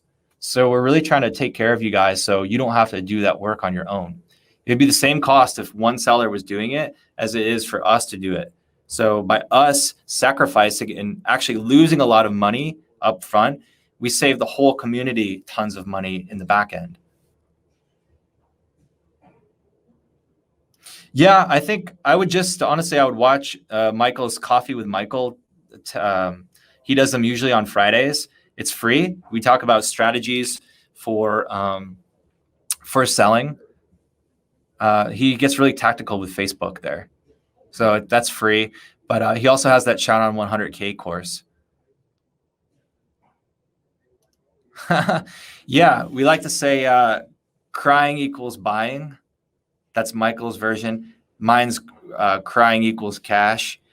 But it's so true. Like we're not really solving a problem for the customer. Like a lot of gadgets that are sold on Facebook are trying to solve something for a consumer. But here, we're just trying to make people cry, right? We're trying to make an emotional trigger with those message card products. What kind of employees do we need? I think you're probably talking about like when we go to Latin America and Europe. I mean, we're going to need all sorts of people for sure. Spanish, yeah.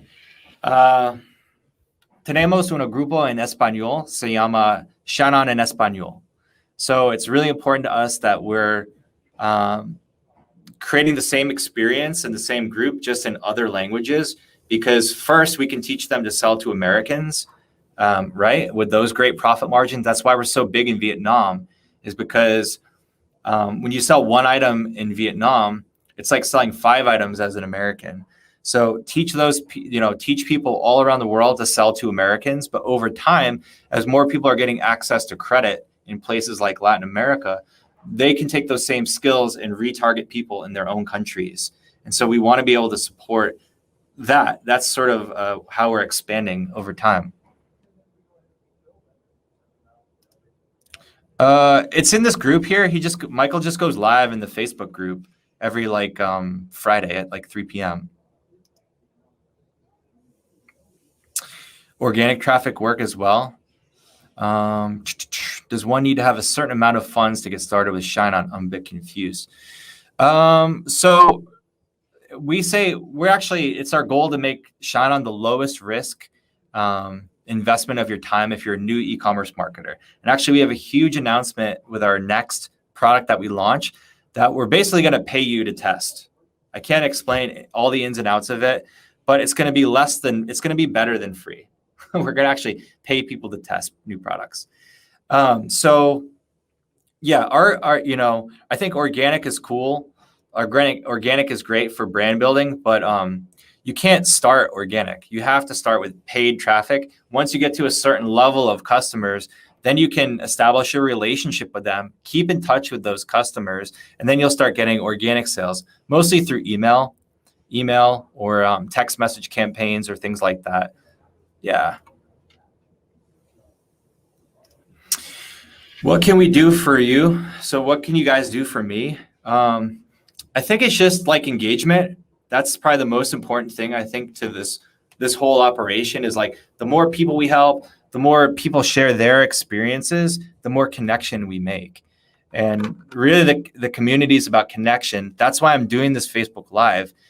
Even my employees were like, what's your intent of doing this? Do you have like an offer to sell at the end or whatever? Like, what's the point? I'm like, the point is connection. And so a lot of digital marketers too, if they're like at home doing this alone, they need to feel part of something. And so it's that engagement in the group that I think is the best place where people could help, honestly, and just experience sharing. And I think we might even start asking people to share their story, share their entrepreneurial story, and do like a seller spotlight. I would love, love, love for that to happen. Yeah. Yeah, man. It's all about love. What's up, Doug? Trying, man.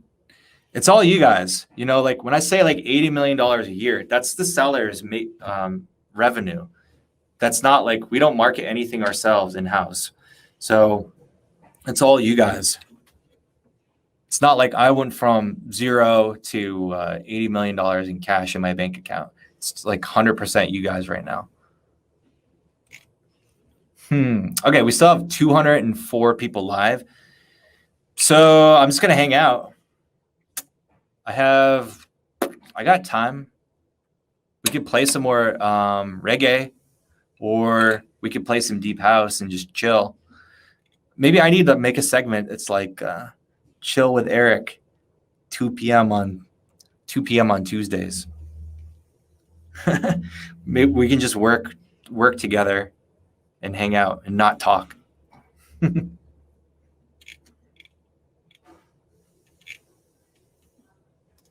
You're very welcome. Cool name as well. No, I haven't met Tom Brady, but I know he lives in Clearwater, which is like 20 minutes north of here.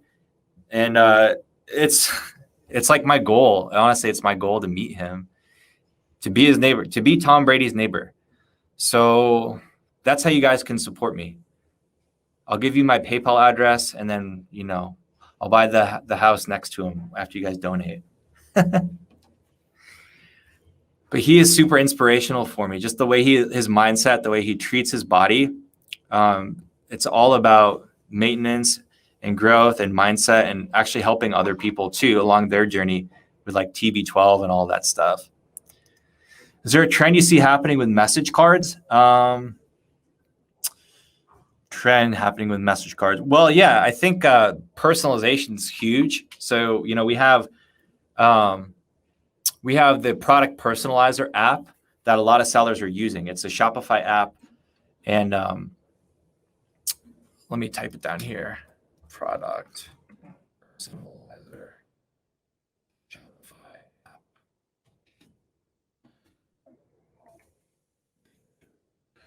So product personalizer Shopify app, you can like do pictures, buyers can upload custom photos with that.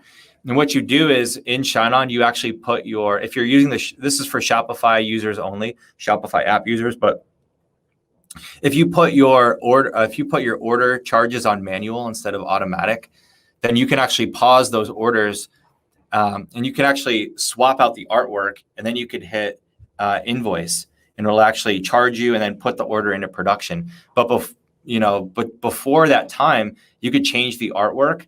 So if you want to do something custom with a page on your own Shopify store, use Product Personalizer. And I made a post yesterday about that. Somebody was doing something really cool with a custom photo for mom. And those kind of products are selling well. Yeah, man. I know. I love reggae, dude. It's so positive. Yeah, Deep House. I like them both. Yeah. I don't know. They're both good. They're both positive, I think. Yeah, actually, I love Tribal Seeds. Is this the website? Yes. ShineOn 100K by Michael Christ. Yes, that's it. Yeah, dude, come by. If you guys want to schedule like a tour, try to schedule it with your account manager. You know, we're here in St. Petersburg, Florida, and I think we're going to actually have like an event sometime soon, either a private mastermind just for ShineOn people, or we might make it a much larger, maybe free event where we'll talk about products, we'll talk about targeting strategies, and then afterward, we'll all hit the beach Maybe we'll go out deep sea fishing on some boats. And so, yeah, that's the whole goal. I've always had this dream of actually having the factory like right on the beach so that we could just go out on jet skis and do our meetings like out in the middle of the ocean. That's the end game. Yeah. Product personalizer is really good. Oh, reliable way to offer customers. Yeah, we're always like finding new apps that work with our product pages. So I think John or Michael, they probably have a better idea of that than I do. ShineOn100k.com is the place to get Michael's course, and he'll show you how he did $92,000 in a single day in December 2019. Mother's Day is almost as big as Christmas. It's not as long, right? But there's some of those days leading up to the deadline that are like huge. They're almost as big as Christmas. And so especially now, there's still these sort of lockdown restrictions in some places. And so go get it.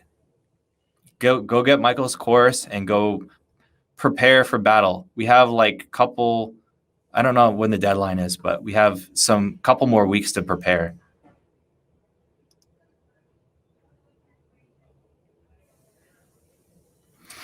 So I think like when you start making significant sales, like somebody on our team actually reaches out and they'll help you, like proactively with your account and your sales strategy. Otherwise, if you had a question, just going through the normal support channels, we'll get back to you. But yeah, we're actually trying to hire more and more account managers here.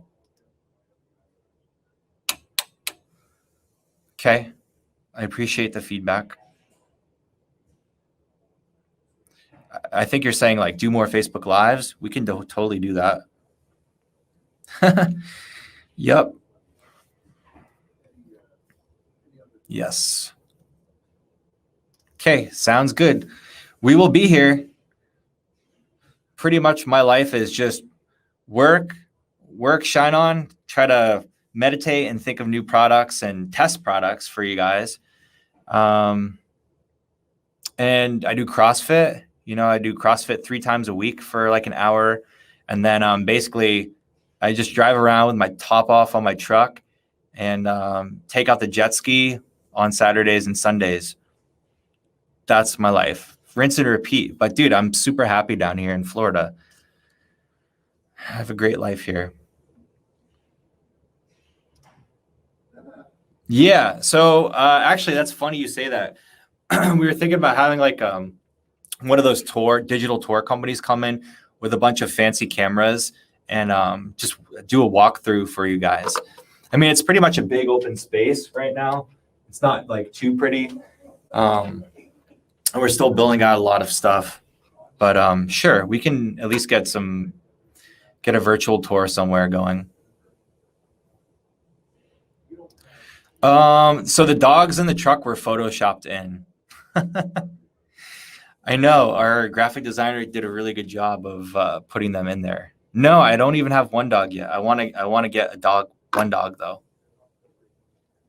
I want to adopt a dog, I think. That's awesome. We're in Florida. 0 dogs right now, but I want to adopt one super soon. Yes, we're doing a direct Etsy integration using Etsy's API. Not some like Shopify plugin. We're working directly with Shopify's API. So yeah, it's our intent. Most of the focus has been on Facebook related things, but definitely before Q4, like in the summer, we'll launch this Etsy integration. My favorite book, I would say like most influential book for me has probably been Dale Carnegie, How to Win Friends and Influence People. It was written in the 1930s. And I think like to be a good business person in the 1930s, you have to look people in the eye. You have to shake their hand. You have to have integrity and do what you say you're going to do. Otherwise, nobody will do business with you again. And so he has a lot of these very basic principles in how to win friends and influence people that we actually forget about. Like the first chapter, the first point that he makes is like, a person's first name is the most beautiful sound in the world to them. So you should always say, like Daniela, you should actually use their name more, because they always perk up and they always appreciate when you do things like that. So How to Win Friends and Influence People was a book that my mentors actually gave me early on. And that really, I think, showed me how you should treat people. Yes, of course. We're always looking to improve the quality and the value of all the products in the box, even from the boxes to the cards and everything. Please send us pictures if anything is wrong. Yeah. So any Amazon seller, yeah, we don't know like if when an order is coming from Amazon, because most people are using a Shopify Amazon integration, and we only see Shopify. But we definitely have a lot of people having success on Amazon now. Thank you for watching, Joanna. I really appreciate it. Thanks for your support. The Heartbreak Story. I think the Heartbreak Story is the heartbreak of the failure, of the vision failing. So Custom Made is actually doing amazing right now. My mentor, Seth, he turned Custom Made around. It's super successful, 8-figure a year business. But at the time, the first iteration of it, Custom Made failed. And so I thought I was going to be like on top of the world, like sharing and speaking and all this stuff. And so that was heartbreak. After 4 years, that whole thing failed. And I made no money out of it. I made zero. I just got some severance money. And then the second time of the heartbreak was the failure of the first ShineOn, right? And the heartbreak is being left for dead. Nobody giving a fuck about you, right? Because you're just seen as a failure. And so that's the heartbreak, is losing support from people. I mean, relationships were severed between employees and investors and things like that. So that is a lot of heartbreak, because you have all these people believing in you, trying to support your vision, and then the next day they're gone.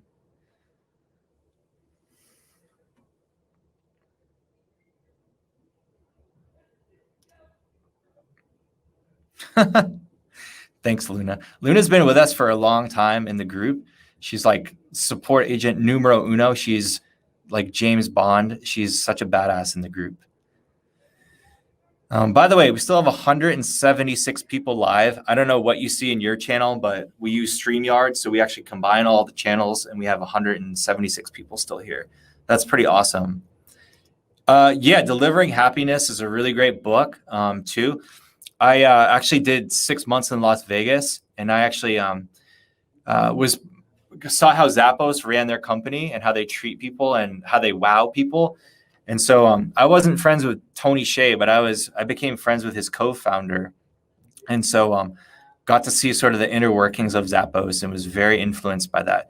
His name's Fred Mosler. And he was the guy that came from Nordstrom's, the shoe guy, and paired up with Tony. So yeah, Delivering Happiness is the Zappos book. Highly recommend that if you want to build something long-term.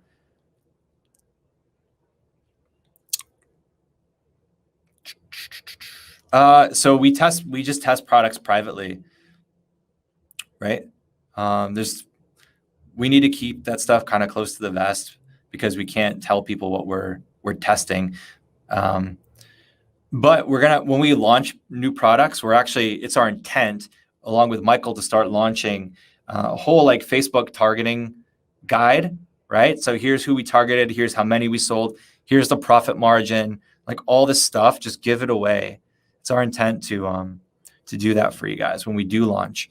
And then we also have a new kind of a secret for the next couple launches is we're going to start giving away product. I think the first 500 or 1,000 units we're going to give away for free.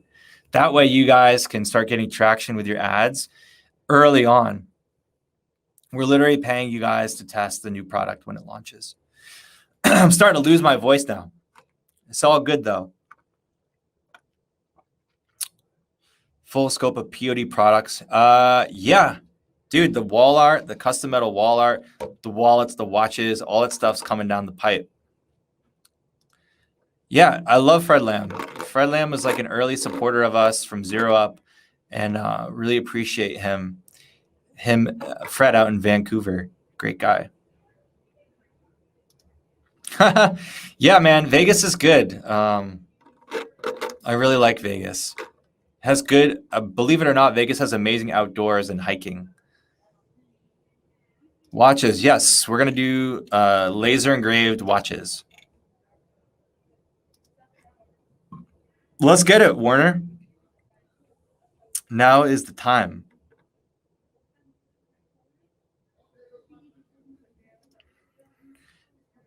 Yeah, so what we do is we do Mark is asking if we actually manufacture everything here in the factory. What we do is we do assembly and we do personalization. So we don't cast and polish the jewelry. It's just super dirty and it's way too expensive to do that. So we buy components and we assemble them all here. So let's say a birthstone necklace, we'll buy the stones from a vendor, we'll get the chains from another vendor, we'll get the parts from the different vendors, and then what we'll do is we'll assemble them. So we use some welding here, like we weld all of the bangle bracelets with laser welders, and then we do all the personalization with engraving machines here. Over here in production. So yes, we do as much as we can, personalized and finished in the USA and assembled. But a lot of the stuff, no, we're not gonna spend the time casting that, because that would make your base costs so much higher if we did literally everything. Yeah, I hope so, man. That's our intent. It's about lifetime value of a seller, right? And always trying to increase that. Yeah, man. Dude, it's Steven. It's good to see you too. Steven's done a few $1 million in ShineOn product. And thank you for engaging. And it's great to see you back in the group, man. Yeah, man. Laser engraved watches. Is it possible to sell in different languages on ShineOn? Yeah. Okay. So it's our intent to actually build out different platforms in different languages. So all of the product descriptions are all set up, ready to go. Like your custom domain store, if we could have one in, say, Portuguese, we'll have all of that preloaded, like all the about information in Portuguese. So yeah, we're starting to work on that.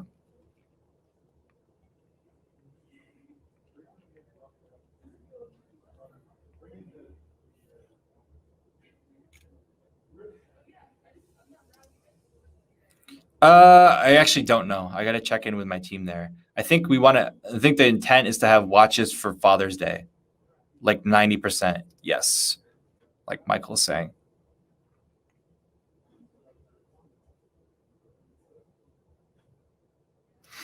Okay, Trudy. Thanks for hanging out. We'll be here.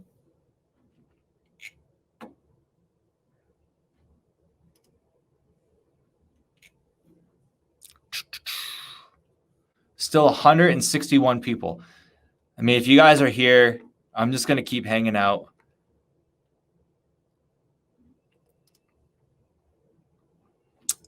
Real leather or vegan leather, friendly leather, whatever sells, whatever people want to buy. That's the most important thing. Do I own any NFTs? Yeah, I owned the B20 coin, it took Beeple's, 20 of Beeple's first artworks and made a coin out of it.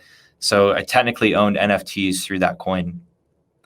But yeah, I enjoy some crypto stuff. Basically, my whole life is e-commerce, CrossFit, crypto, and enjoying the beach.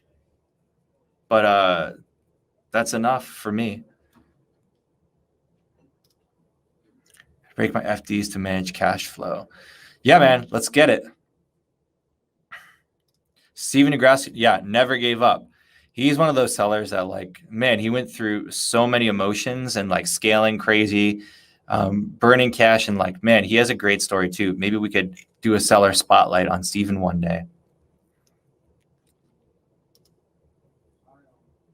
I remember. Yeah, I think we need more inside jokes with ShineOn. Maybe we need a handshake or something like that. custom box designs as well. Yeah, we own about $2 million in equipment here, and I have no problem buying $2 more million in various equipment for anything custom like that.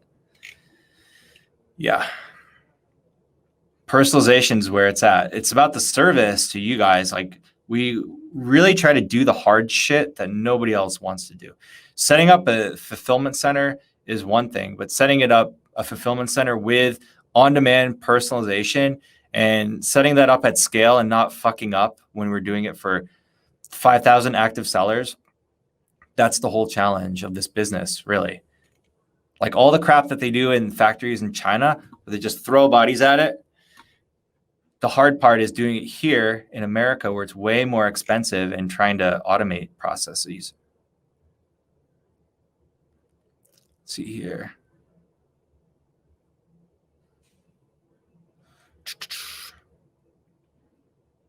What else, guys? 148 people live still. Again, I could play the reggae.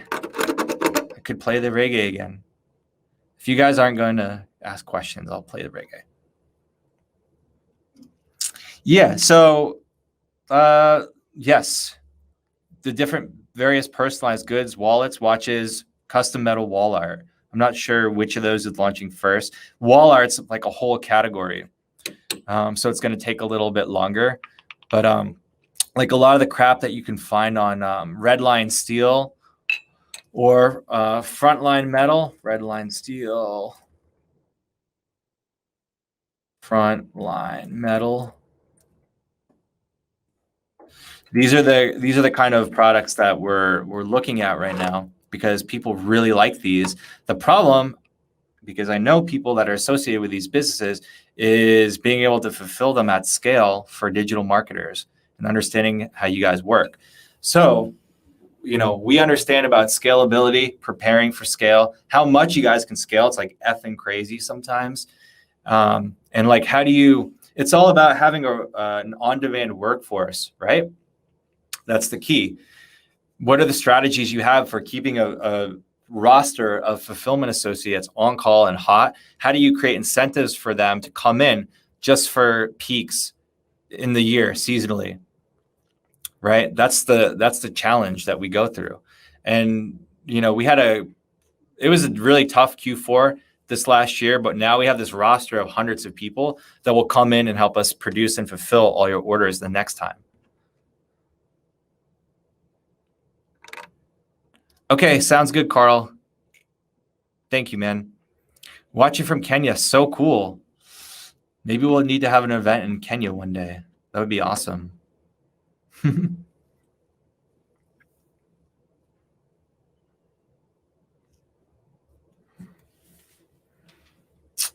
What else? Okay, guys, I think I'm going to run for now. I'm honestly losing my voice, getting kind of scratchy here. Love you guys. Thank you so much for your time. If there's anything that myself or my team can do for you, even if it's just supporting you on your entrepreneurial journey, we're here. And just know that you have a friend in me. I've been through a lot of the struggles myself personally, and I know how it goes. So just keep the faith, man. Keep the hope. Okay. So much love. Have a good rest of your day, and I'll see you on the Coffee with Michael. I believe it's Friday at 3 p.m. Eastern. See you guys.